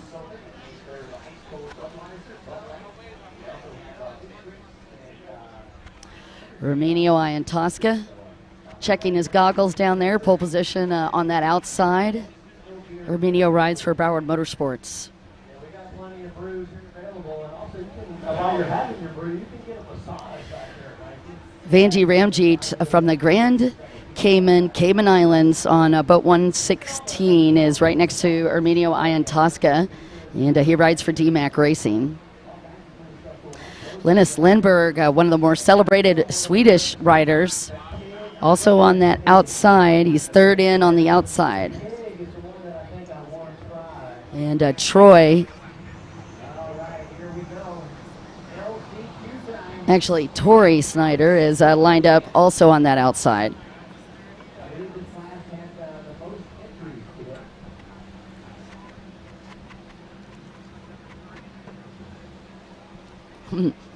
Noticed I hesitated after saying Troy. I'm like, I don't think so. I think in Pro-Am Runabout it's going to be Tori, which it is. See who gets the whole shot. I see Tori back there. It is going to be 17.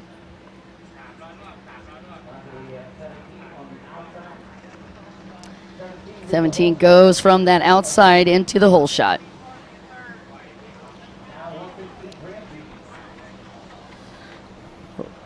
Ramjeet second.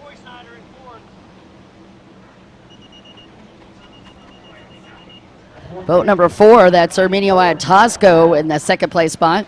Got it. Oh, so Erminio Iantasca with the hole shot. Ramjeet in third.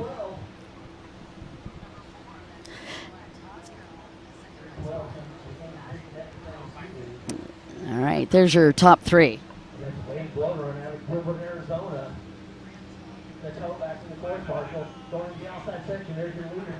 Try to get the rest of the numbers.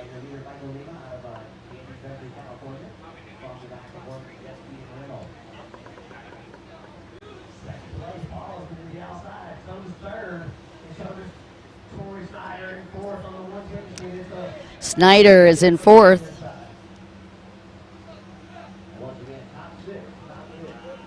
Six will transfer to the main.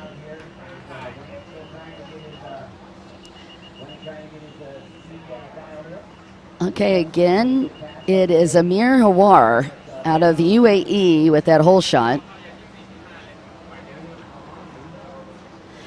Followed by Erminio Iantasca and Vanji Ramjeet, and then Troy Snyder.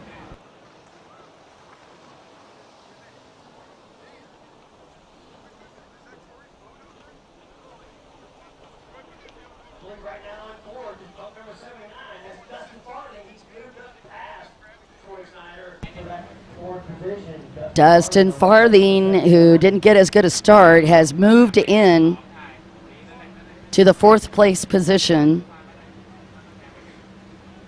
Troy Snyder in 5th. Again, your race leader, boat 17, out of the UAE, riding for the Sharjah team. Armenio Ion Tosca in second. Vanji Ramjeet also in a qualifying position in third. And now Dustin Farthing in a qualifying position in fourth. And boat number 110 also in qualifying position. That's Troy Snyder. We have one more qualifying position. I'll try to get you that as just a second.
All right, we are still working our way through this qualifying LCQ. Your top 5 riders: Amir Hamar, followed by Armenio Ion Tosca, Dustin Farthing.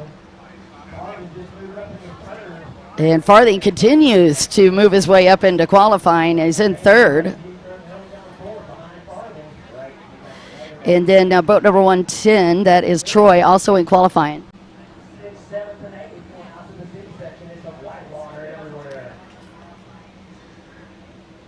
So we got the top 5. Amir, Armenio Ion Tosca, Dustin Farthing, Vanji Ramjeet, and Troy Snyder so far are in that qualifying position. We have one more spot open for the LCQ.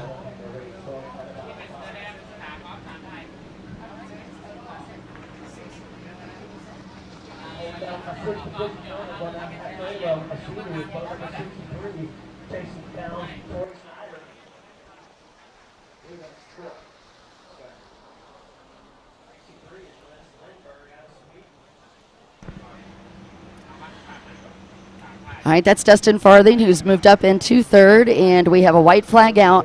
You're watching the Pro-Am Runabout stock class. Number 17 of Rashid Al-Nawas. And the challenge has begun.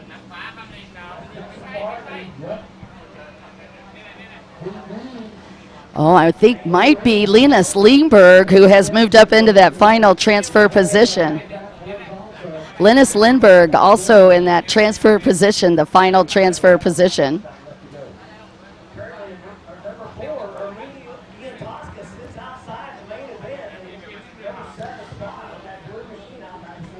So we've got Amir Hamar, Armenio Ion Tosca, Dustin Farthing, and actually Dustin Farthing, I believe, has moved up even more. Troy Snyder and Linus Lindberg all transferring to the main event.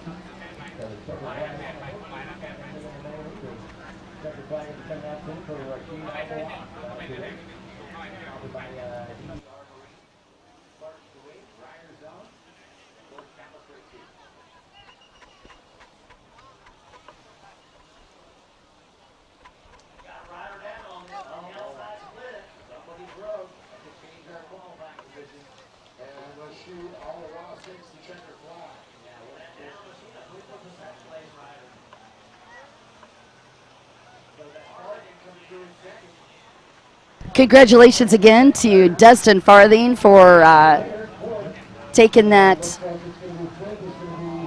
transfer position as well. Got that win. All right. So it's going to be boat 110 and also Armenio Ion Tosca, Vanji Ramjeet, 110 Troy Snyder and Linus Lindbergh that make it into the main.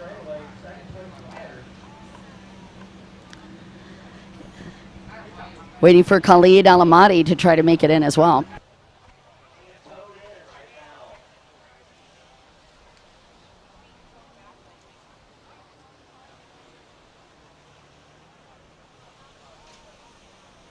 We'll be right back.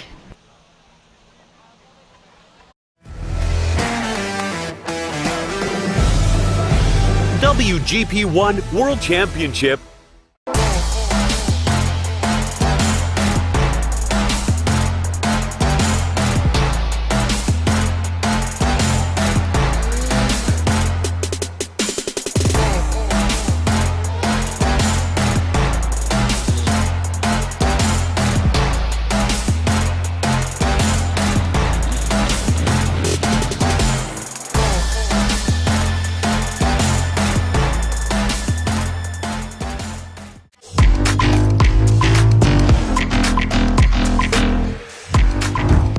Jet Tribe Racing.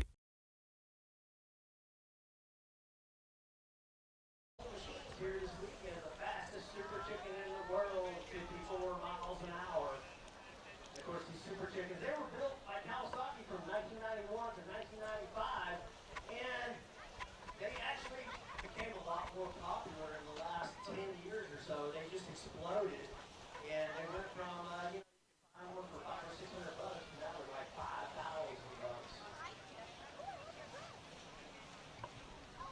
My big question is, drive. They are fun, and it's hilarious to watch them.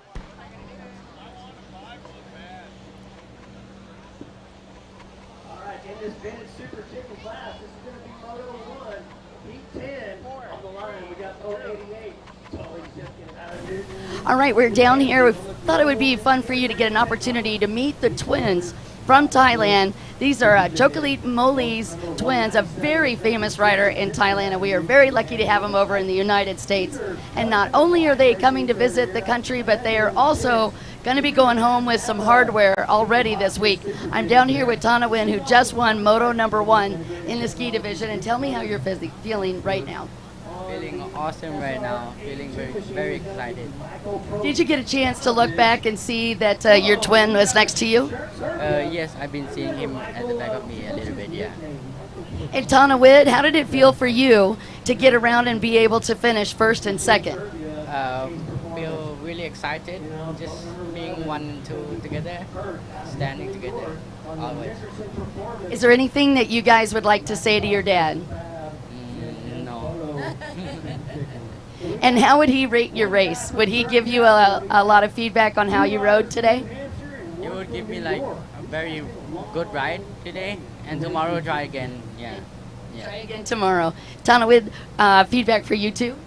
Probably the same. What a great opportunity. CK, thank you. All right, and also, is there anything that you'd like to say to your fans or those who are watching us live at SKI World Series back home in Thailand? You can talk in Thai as well, we don't mind.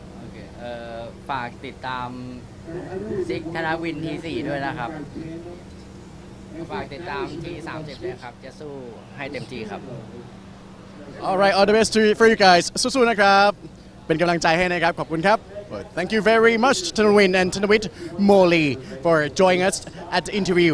And they'll be joining the Moto 2 Pro-Am Ski Stock up next at the SKI World Series.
usually runs number 2. Left is in second.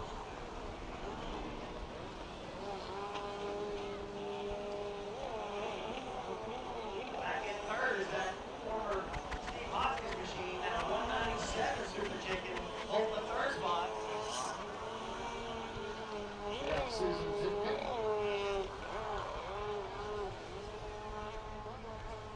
Back and forth, I'm not sure who that is, but that's the Super Chicken that just started dead.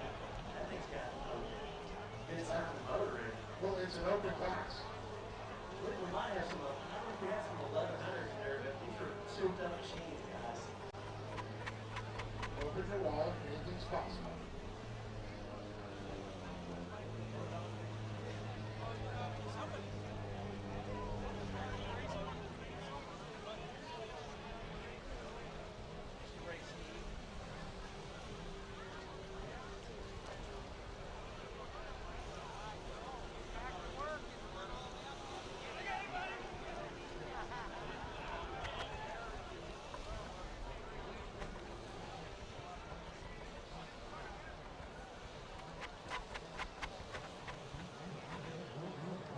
The outside split, Super Chicken number 2, well, back up number 11, and both number 197, they all go to the outside. Number 2, Michael Prodanovich out of Serbia. I remember back when he raced ski, I just can't remember his nickname.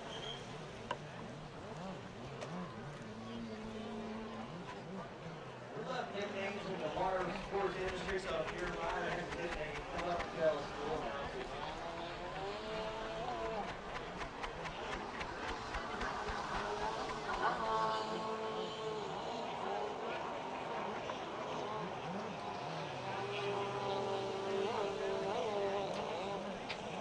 Yes, drone action.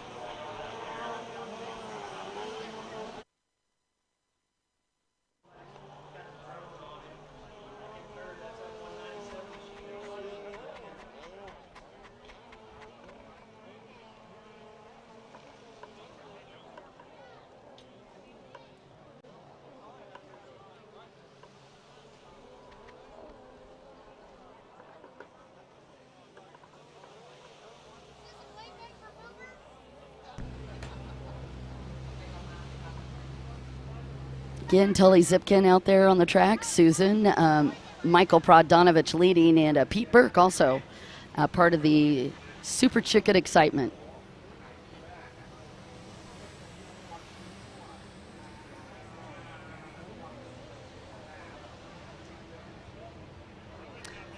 Riders that go on the left side here. Splitting out. These guys are a hoot to watch.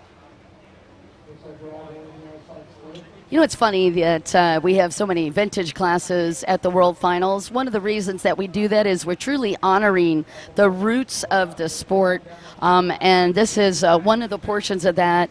It actually is a part of our history to be able to see such a beautiful evolution of the different jet ski types and models. And you can clearly see that we've upgraded quite a bit.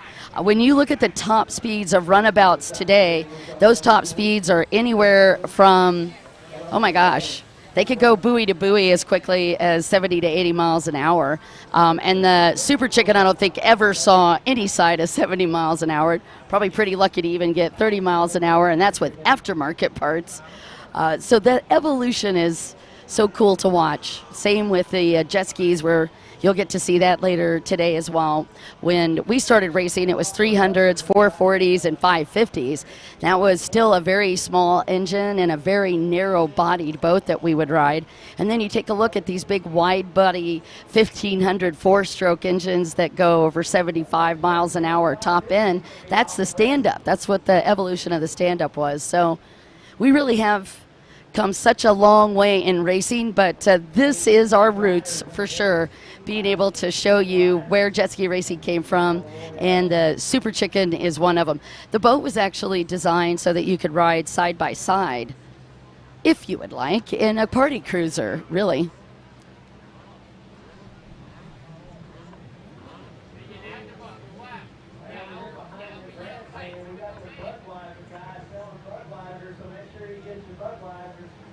Tugboat racing. would say.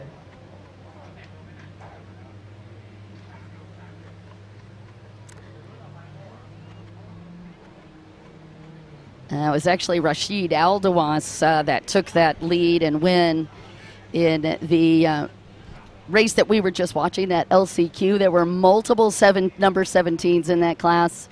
So I had about a 33% chance of catching it, and unfortunately I grabbed the wrong number. Again, for Pro-Am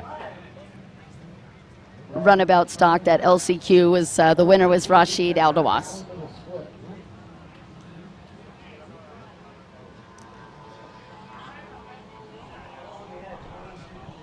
I hope you guys are having fun on the live stream. We've got a lot of races. The Super Chicken is in the house. Hey, John Barrett. Good morning, sir.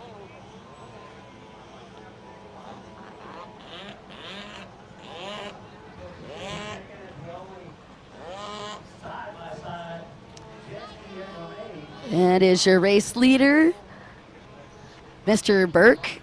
Has come and joined us. And by the way, I actually really appreciate Rashid Aldawas coming down here. We had multiple number 17s, and I was calling Amir Hawar as winning that, but it was you. Rashid, tell me how you like this track and how you felt getting the whole shot in that LCQ. I got the whole shot in the LCQ. It was really great. I like the track, the organization. This year, the World Finals is really great.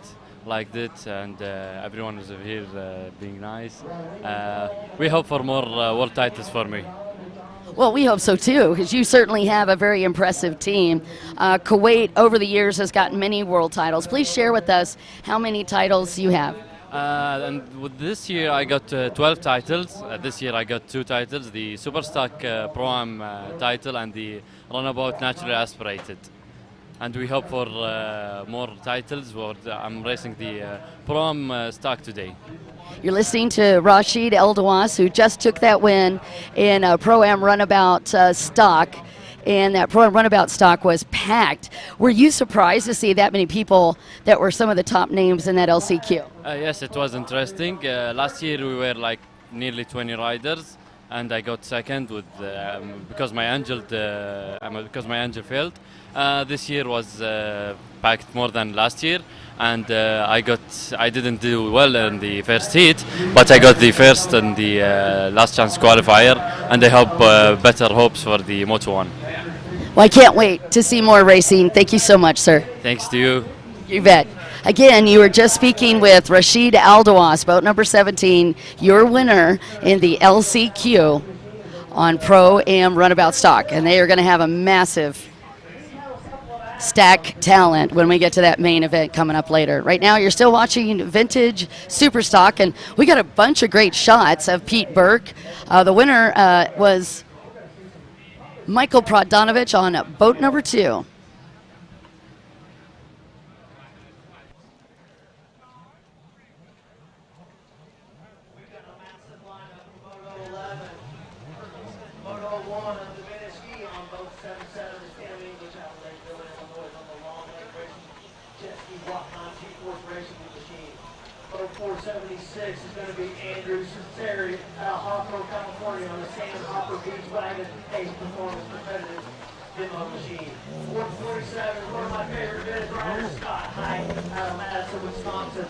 All right, we are getting the lineup here for Vintage Ski, and down on this line we have 18 riders.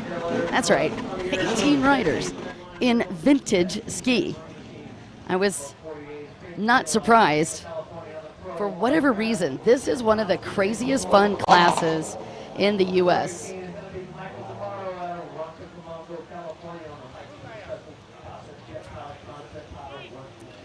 I'll get you who's down on this line in just a moment.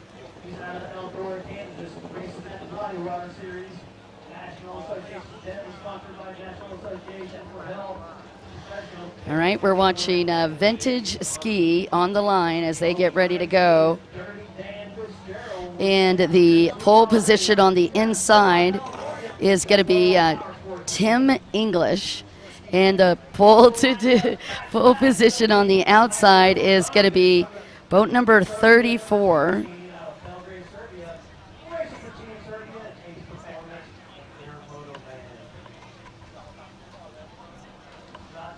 34 is going to be Jeff Wright. Jeff Wright is on the pole position on the outside. Michael Prodanovich is also in this class. Clayton Cannon, Coy Curtis, Preston Lewis, Todd Bartell, Ron Kirkus, Blake Cass, Wyland Redding, Rachel Cummings, Scott Hike, Peyton Hill, Michael DeMauro, Andrew Cesare, Sean Looney. So quite a few really great riders. And this guy is a phenom. And he rides for his dad at TC Freeride. Anderson Toyota, Frederico Kiko, and Evans Fruit. We also have Winston Lewis line inside of Lake Havasu City, Arizona. We don't have a number for him. If anybody's got a number, but he's on the Lewis team, rematched by the Lake Machine. I'll get you more of those race numbers as they continue to check in.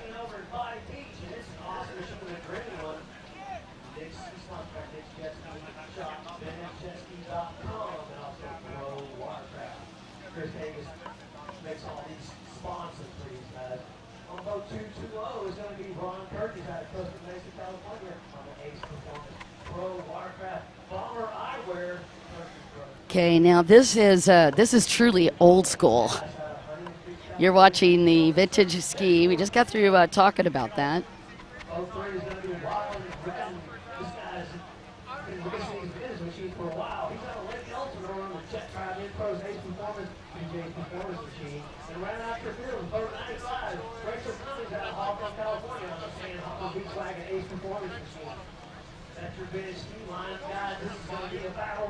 All right, on the outside of the inside, it's going to be boat number 48. That is a huge lineup.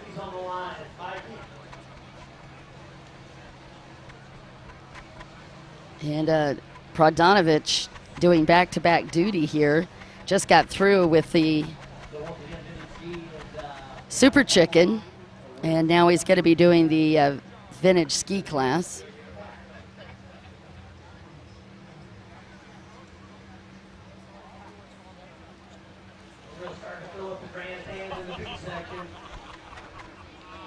Looks like Dangerous Dan Fitzgerald on the outside portion next to Coy Curtis on that inside split.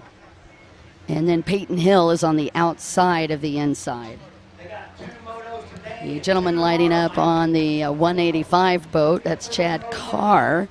And Chad Carr is on the outside.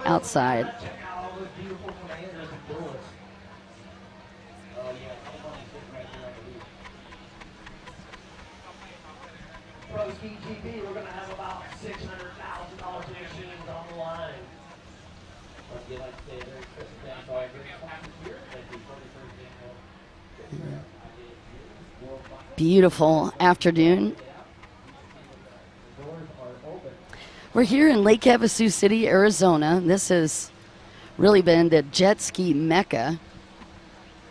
Little history about this town. It was purchased, or the land that would become Lake Havasu City was purchased by Robert McCulloch Sr. back in 1963. There were no roads here at the time, and McCulloch flew prospective land buyers in to tour the area. He teamed up with planner C.V. Wood, who actually also designed Disneyland, and those are the two geniuses that decided that we needed a Lake Havasu City, Arizona. And it is because of that brilliant planning that we're here 41 years later celebrating jet ski racing and what we would consider to be, at some level, holy ground for jet ski racing in the jet ski capital of the world. Lake Havasu is actually formed by the damming of the Colorado River. It's by the Parker Dam in the south and Hoover Dam in the north. And for you racers that have to tune these boats, Havasu is at 450 feet above sea level. That's it. And they have over 45 miles of blue water shoreline. Thought I'd give you a little background of that as we get ready to go.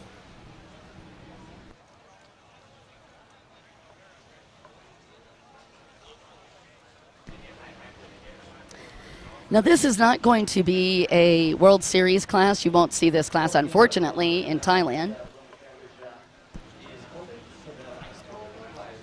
but it is a legacy here. Oh, I can see Arrow Aswar,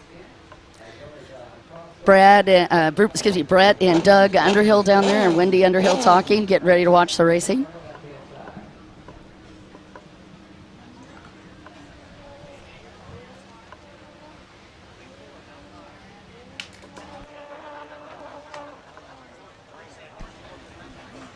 Our flagger in the tower this year is Robbie Hall.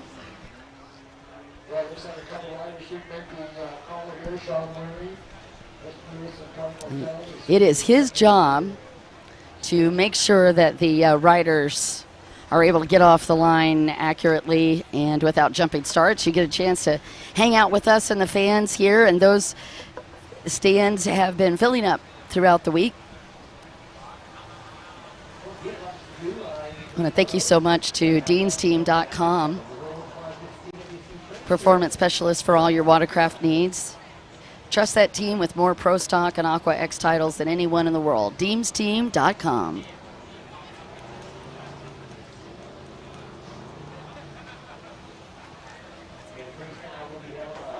You can see the rounds represented here. Those are the 3 rounds that are going to define our Triple Crown this year. The final crown in our final jewel in this crown is that 14th through the 19th. That's going to be in Pattaya, Thailand. And Robbie Hall gets us fired up underneath the Hot Products IJSBA tent. That is our gentleman that runs the tower. You can see our scorekeepers in the back. That's Daisy and Dawn, Amanda out there. And a great start as we get ready to go for the vintage racing.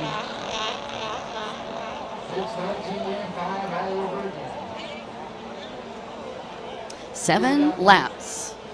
Oh, by the way, we are going to have a modified. There's no way these guys could do the entire track, so we've actually got a modified version of this track. In other words, it'll be smaller. Coy Curtis on the inside.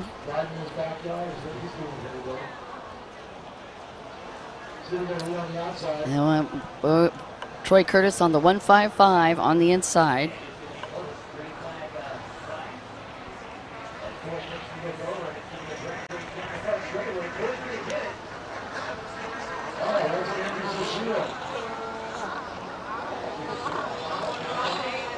.476 is in second.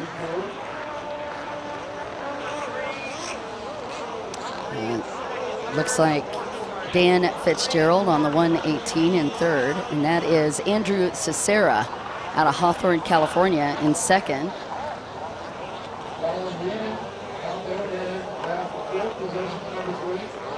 Dangerous Dan Fitzgerald. I think he's probably wearing a vintage wetsuit to go with the vintage ski. Boat number 3 in that 4th place spot.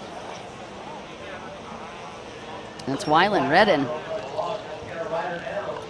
Wyland Redden in 4th.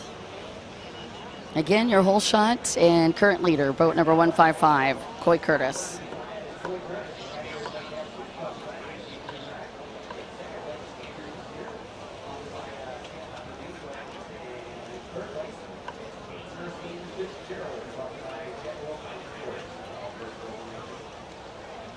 Yeah.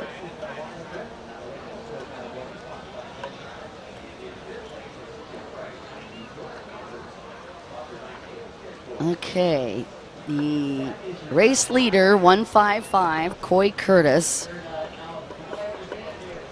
who had an incredible race earlier. Coy actually came all the way from 9th place on the start to 2nd in one of his races yesterday. Had the entire beach screaming for this young man on the 155 boat.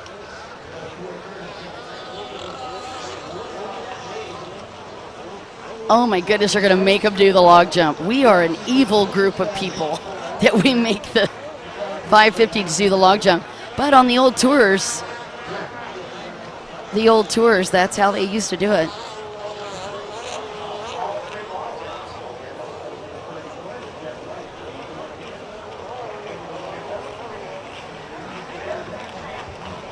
Right, we've had no dramas so far over the log jump as well.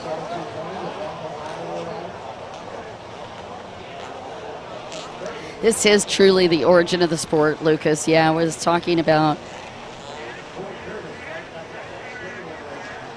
And the idea here is to honor and preserve our history. It's one of the reasons why we run these vintage classes, but frankly, the vintage classes have had a ton of demand for them. We've had a lot of racers that this is how they started racing, and they like to come back out and hang out with us every year at Worlds. And what a great way to not only honor the sport, but have some fun with some people that, as we like to say, right, we grow from the shoulders of giants. That's what helps us get even better. Coy Curtis is your leader out of Lake Havasu City, Arizona. He used to live in Paso Robles, California, but lives here now. He's only 13, by the way. And if you ever want to hang out with Coy, the one thing you never want to do if you ask him out to hang out to lunch with you is order something with tomatoes on it, because he said he hates tomatoes. He does want to win the Triple Crown one day and buy a house. His boat is built by Commander and Richter. That's the Coy Curtis. And when I asked about the 155, he said, you know, I just wanted a number that sounded good. You're watching Dangerous Dan.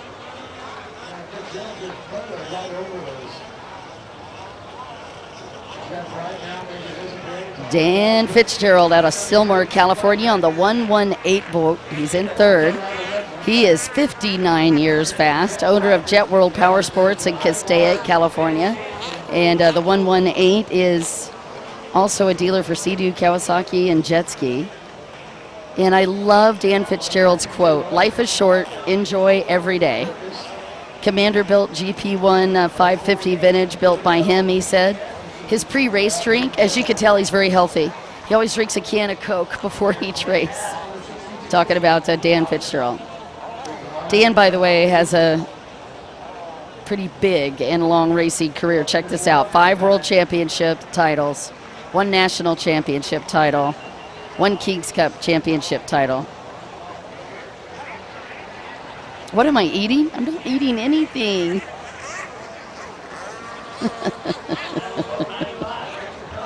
Oh, that's too funny. Yeah, Lucas, he really is. Great feedback on Coy Curtis. He is going to be one of the legends in our sport. You're watching Coy now as he goes up and over that log jump. And I'm surprised to see him go down because he doubles down as a freestyler as well. For that log jump. So he does just go a little bit sideways on that 550. I'm surprised to see Pretty him easy go to down. do with those narrow holes. Boat number 118, and he's checking out the bottom of Lake Havasu.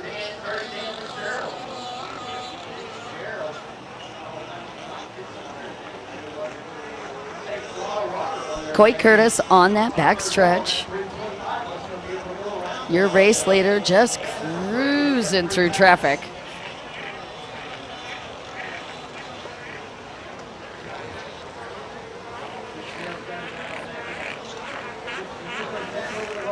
He's incredibly young to have these many titles. Coy Curtis is only 13 years old.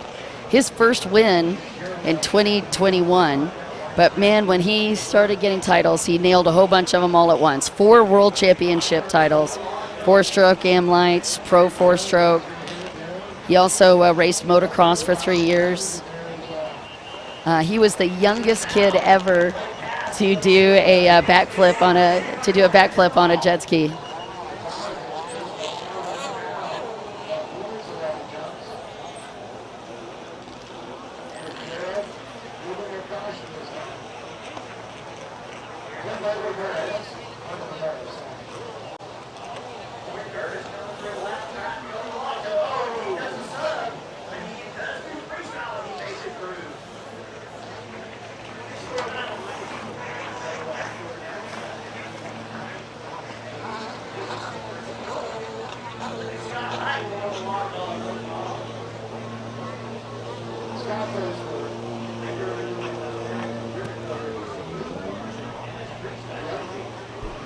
Watching The recap of Coy Curtis. Oh, that was a big tail tap. And that caused a massive challenge.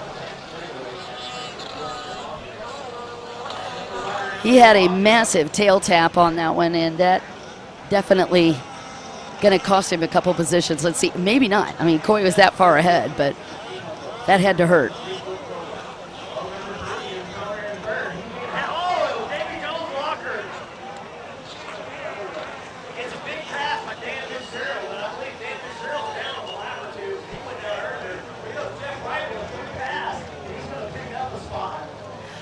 Watching Coy Curtis on the inside split.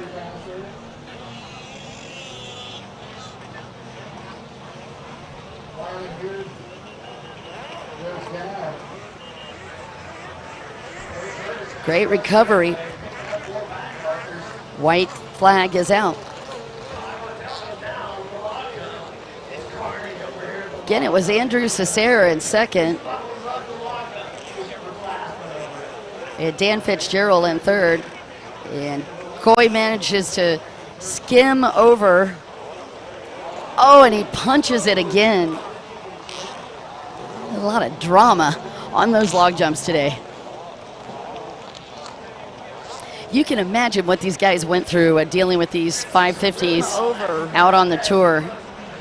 Oh, that one smacked him right in the face of the helmet. It again.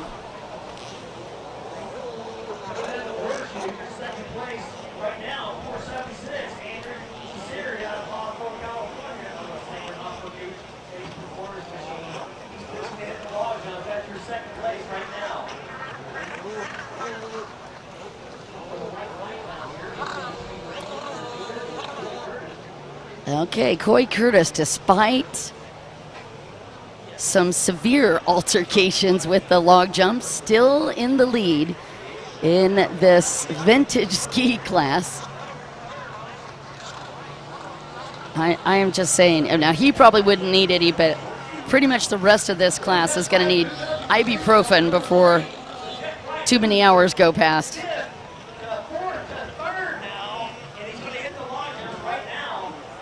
So again, 155, Coy Curtis from that outside, and Robbie Hall is going to present the checkered flag to our 13-year-old phenom from Lake Havasu City, Arizona. His dad, of course, Taylor Curtis, is another very celebrated freestyle competitor and free ride competitor. Congratulations to Coy Curtis. We'll be right back after this.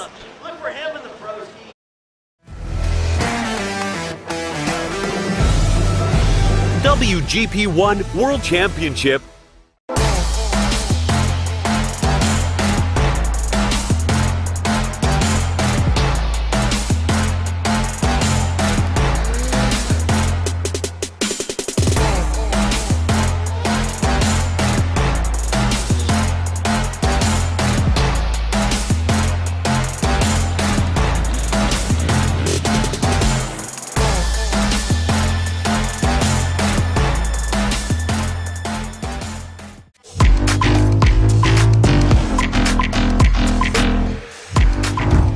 Jet Tribe Racing.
This is how we have fun so far by Lake Havasu City. At the moment, it's a perfect weather condition, and look around.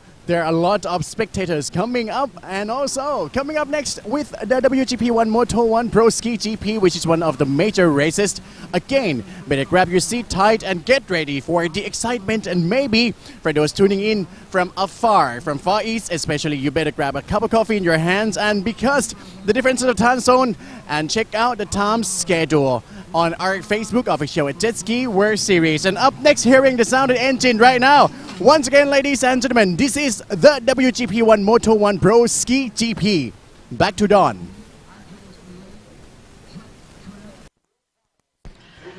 All right, we're back, and this is going to be a big one. Pro Ski Grand Prix is on the line. Again, Pro Ski is on the line, and this is a who's list of some of the top riders in the world. You can see Siri Salonen down there, Iceman, Kevin Redderer down on the end on the outside.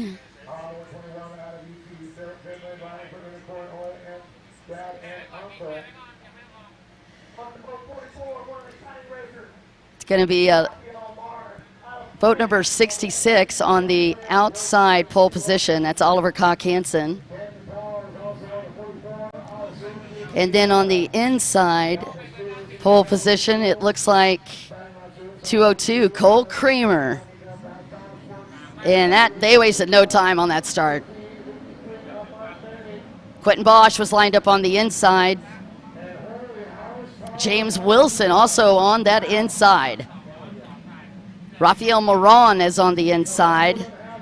And Kevin Redderer is going to be on the outside. Valentin Dartelant also in this lineup. Oliver Koch-Hansen, Camden Powell, Tyron Montzuris.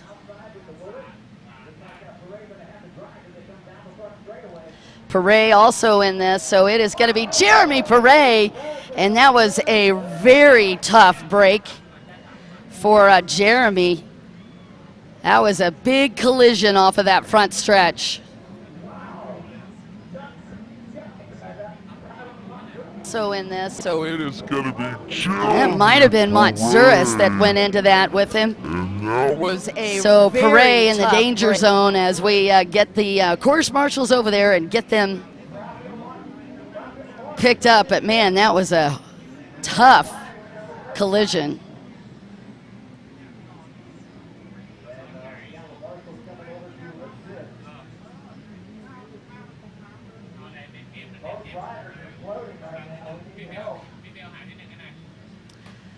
Getting the riders picked up as quickly as possible. That was a nut start, and they are going to red flag that justifiably. Good call for our incredible team. Special thanks to Peter DeSmit, our race director, and of course Simon Ricks in control of that lineup. And they pretty quickly were like, actually they waited, I bet you intentionally, for the riders to get through, and then threw that red flag so they could make sure they had a clean area to get to these guys. So again, we know for sure Jeremy Perret was involved with that. It might have been Tyron Montzuris, or it could have been, it was Tyron actually. Not sure though, we'll find out. Jeremy Perret. But Jeremy Perret. And that was a very tough break. Oh, it was Montzuris. Yep, it was Tyron Montzuris. That was a big on the 2ZA boat from the inside.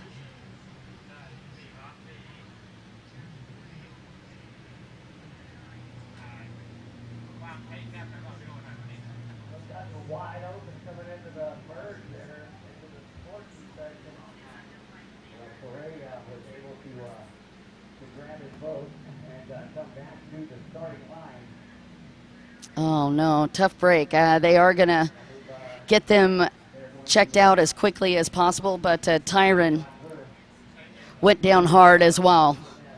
So we'll get both those riders back into the area where they can get them taken care of real quickly, and our safety team was on point to get over there, but that was one of the toughest places for two boats to collide because they were right on that front stretch and that just past that merge section after the start line. You were watching the action on Pro Ski Grand Prix. We had 19 riders coming out of that gate.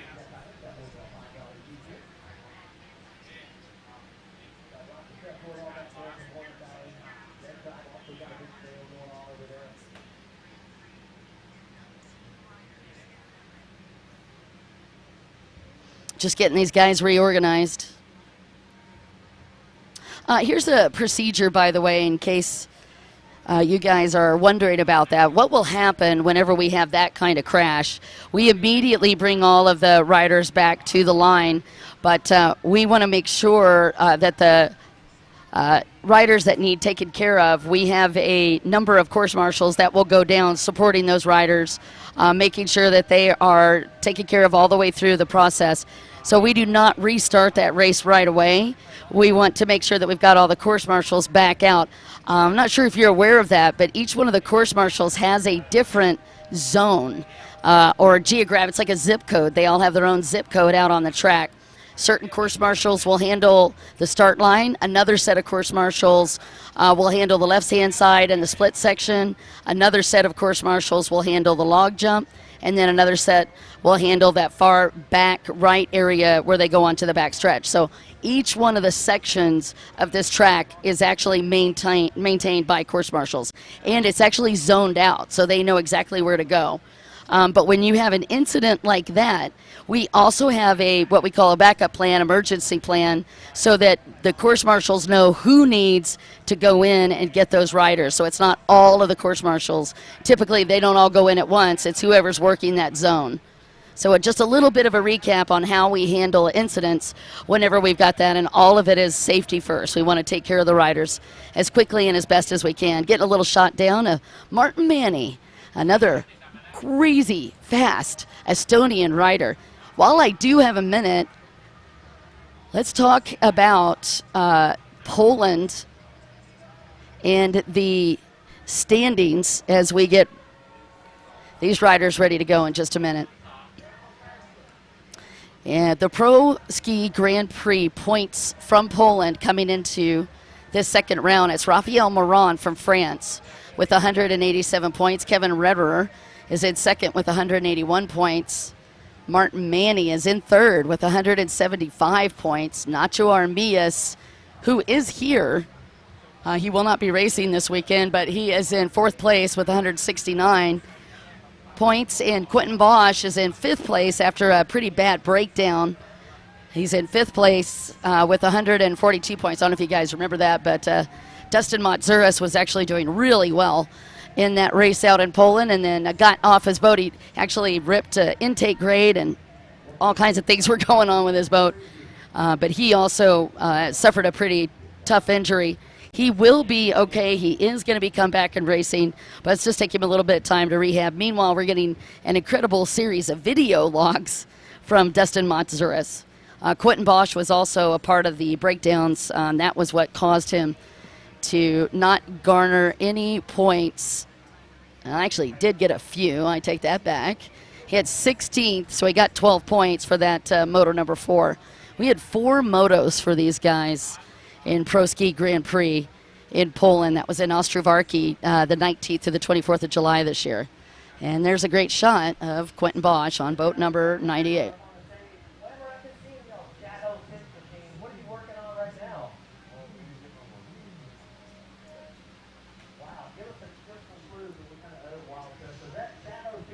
We're going to stay live with you as we get these boats ready to go. But again, your top 3 in points overall for the Triple Crown. It is boat 44, Raphael Moran, Kevin Rederer in second, and Martin Manny in third in points. And they're just checking the boats right now. That's Oliver Koch Hansen. Hansen comes into this round in 14th. Oliver is out of Denmark.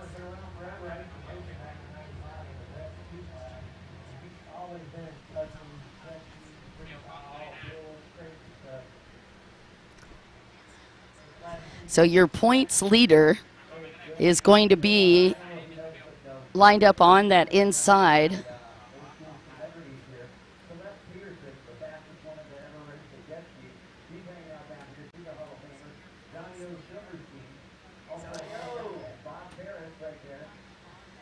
Quentin Bosch is also, when we go back to that lineup, he is going to be on the inside.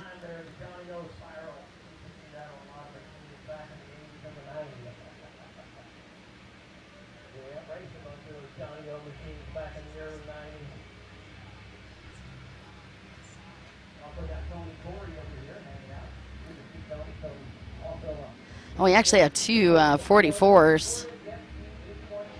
Rafael Moran is going to be on the outside of the inside. Camden Powell is also on a 44, and he's also lined up on the inside. So that could be a little crazy. But 44 will be on that outside inside. That's Rafael Moran when we go back to that lineup.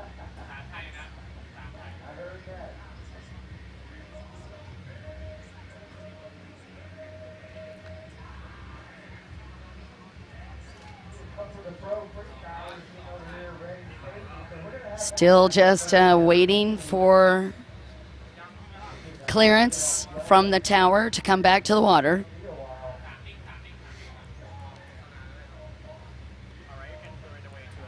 All right, we will be right back for more live action on Pro Ski.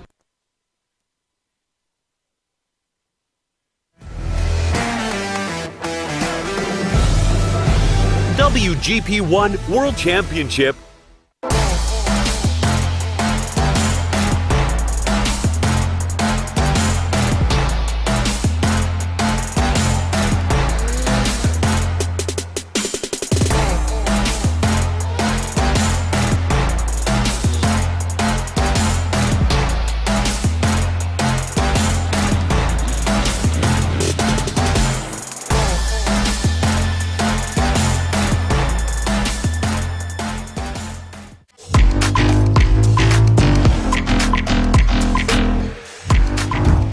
Jet Tribe Racing.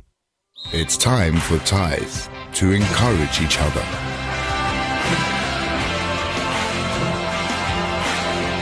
Forward the encouragement to make Thai people and Thailand stronger. Sports Authority of Thailand.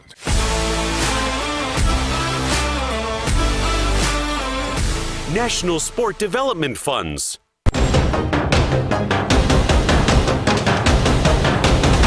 Freedom Racing.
All right, you guys, we're back down on the line as we wait for the opportunity to get the Pro Ski Grand Prix underway. We did have a crash off of the front stretch right past that merge section. It was before the 90-degree turn, and that is a pretty standard course setup that we have, where we have that merge section and then we have a pretty sharp left-hand turn. 2 boats were involved with that. Boat number 72, Jeremy Perret, and Tyron Matzuras from South Africa. So 2 boats were involved with it. Both the riders getting checked out right now. We'll give you the update as soon as we have it. Meanwhile, we had 19 riders on the line. And just to recap, Cole Kramer will be on the pole position on the inside once we come back to this lineup. And the pole position on the outside is going to go to Oliver Koch-Hansen. The points leader, that is Rafael Moran on boat number 44. He will be on the outside. Or excuse me, outside inside. I got very excited there, my problem. Rafael Moran will be the outside inside, and it will be Kevin Retterer who will be second to the last place on that outside. Mads Koch-Hansen will be lining up on the outside, and it'll be Kevin Retterer right next to him. Down there just catching up with Cole Kramer. They're just gonna keep focused. And you can see Mr. Manny down there, is Martin Manny. Martin Manny on boat number 53, that gentleman that you saw underneath the umbrella. Martin is actually 3rd in points. Kevin Retterer on boat number 19, 2nd in those points.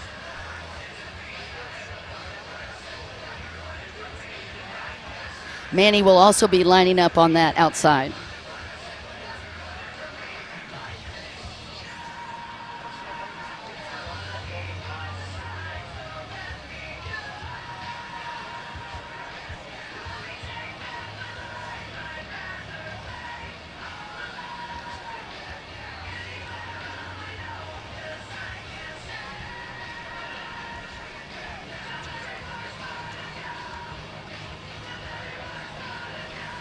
We'll just have you join us live. Again, we're just in a wait position for Pro Ski to come back to the line.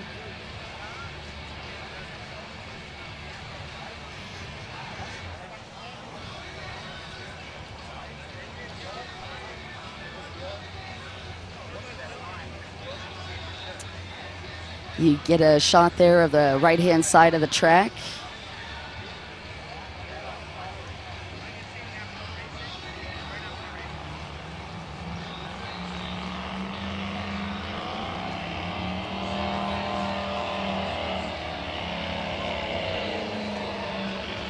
Again, we are waiting for the restart of Pro Ski.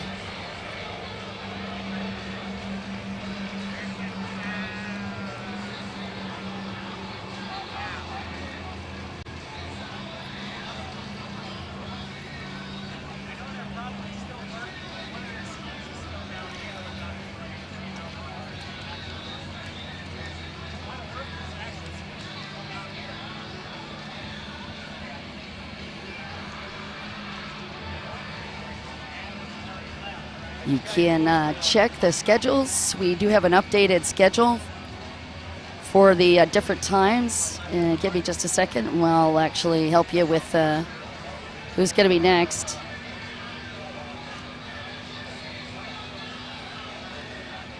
Pro Runabout's going to be coming up.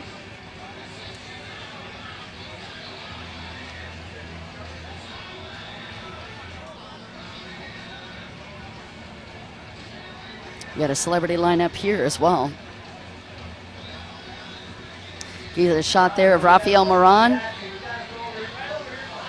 as the general current points leader, Rafael Moran.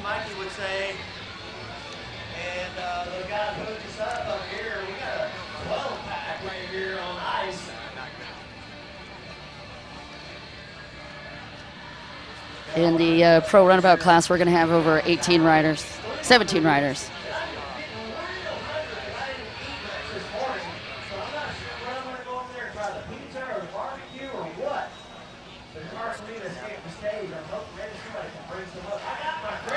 Beautiful shot here of all of the different numbers. Quite a few of them pretty famous numbers, in fact.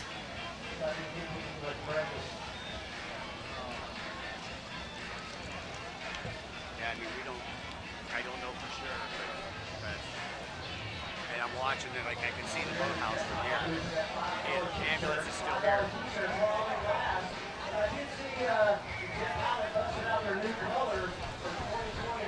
All right, here's your race schedule, just to give you a couple of heads ups on what's coming at you.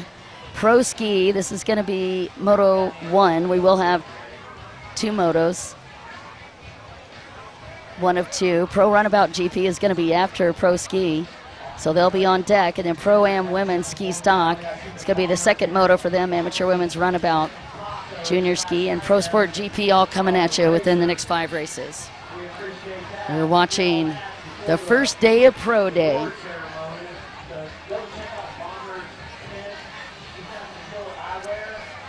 It's Francois Midori that you see on the camera down there as Pro Runabout coming also into staging.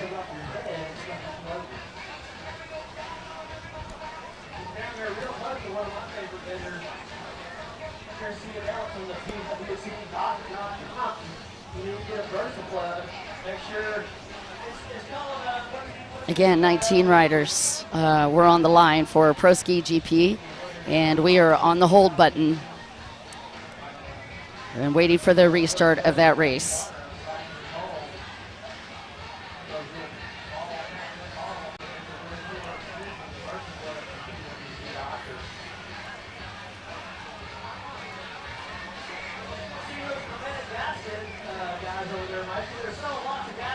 I know you guys are all waiting very anxiously. Brian Finlayson, of course, giving Camden Powell some love on the live stream. Oh, Brian, thanks for the heads up. Brian with the loose bolt, okay.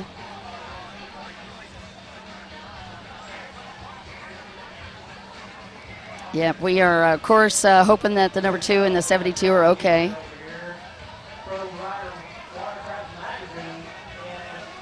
Yeah, Sandra, the blue ski was Tyron.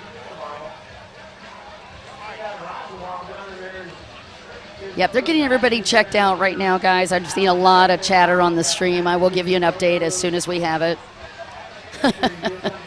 Thanks so much for the feedback. I appreciate it. Go Rafael Moran from Baptiste Alexander. And a lot of support for the stand-up riders.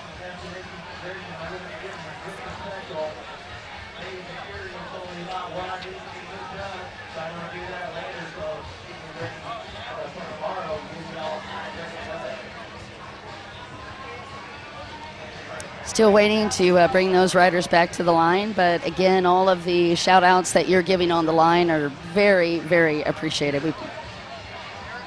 Yeah, Lauren, it was tough. No question. You never like to see those kind of crashes, but as we said, hopefully the riders will be okay. Jeremy Perret and Tyron Montzuris were both involved with that altercation right off of the merge, right before they came into that high-speed left-hand turn. And we'll, like I said, we'll keep you in the loop on it. But right now we're just waiting to restart that race.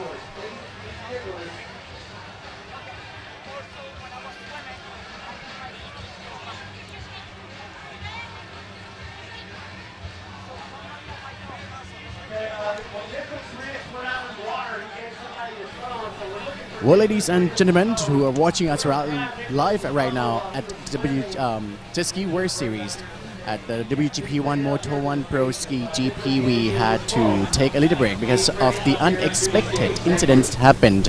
We'll just have to make sure that everybody is safe, because safety is our first priority. Well, we hope for the best and the speedy recoveries of both riders. Well, for now, we will be wrapping up the morning feed 3.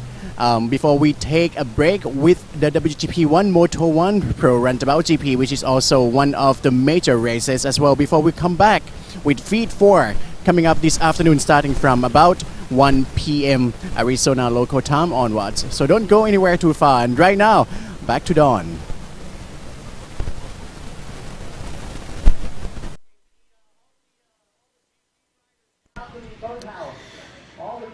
Thank you so much, CK, for helping us keep the up to date. So right now they've called all the GP riders down to the boathouse.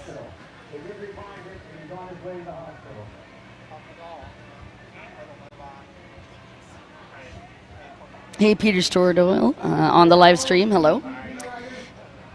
Yeah, it was a pretty bad crash, Dirk. Thanks for listening in, you guys. So just to recap on what happened, we did the start on Pro Ski GP for Moto number 1. And coming from that inside, Tyron Montzuris and Jeremy Perret were actually, as we do, right, battling for a hole shot. And they collided fairly hard just before the left-hand turn. So both of them are being transported for precautionary reasons, and we will get you that update as soon as we've got it. They are bringing the Pro Ski GP riders to the boathouse. They're going to do a quick meeting down there, and then we'll get you back to racing as soon as we know more.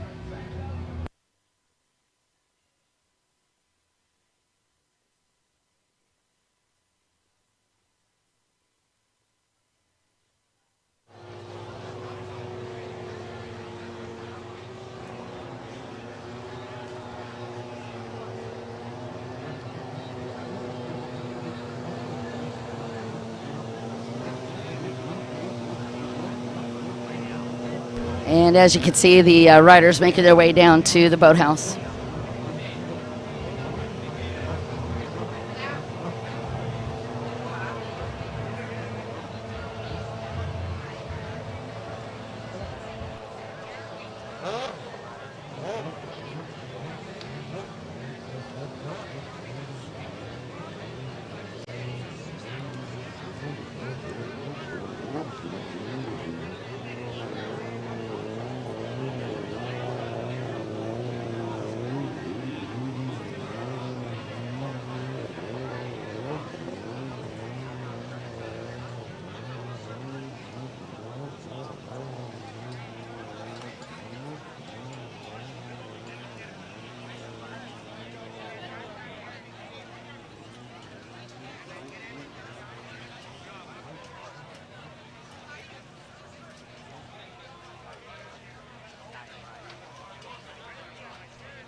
All right, you guys, we do have an update. They are going to move that ski GP class to tomorrow, which makes absolute sense. That was a pretty big crash. And I think that's perfect. I love this team. You guys do such a great job, our IJSBA team. So we are going to move that to tomorrow for the Pro Ski class. We're going to move to Pro Runabout. Race number 13 is going to be up next.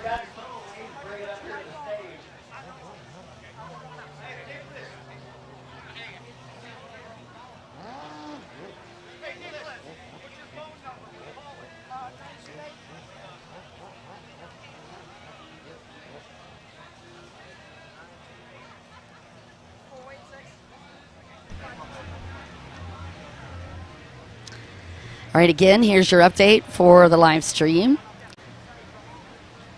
Hey, Jarek, how are you?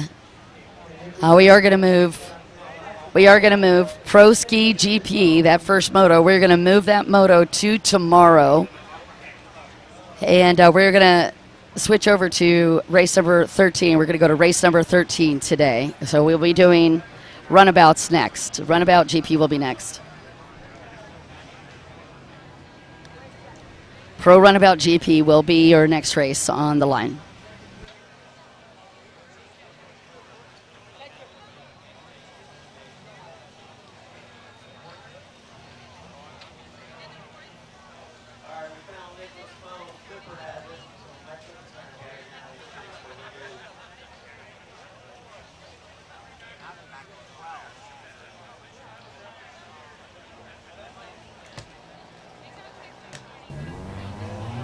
Well, ladies and gentlemen, you're still watching the WGP One World Series Round 2 from Arizona, USA. We are here at Lake Havasu City with me, CK, and Don Dawson. Well, according from the information I have had and what Don mentioned before, that the WGP One Moto 1 Pro Ski GP will be postponed for tomorrow racing. And right now, hopefully, our riders are saved. And also that according to the information we have had so far, the riders are saved. Well, wrapping up the morning feed 3, and the Moto 1 Pro Roundabout GP also will be postponed until further notification.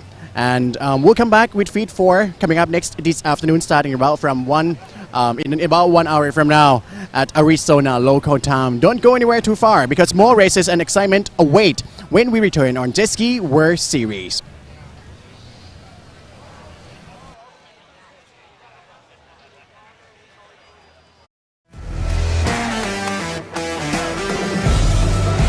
WGP1 World Championship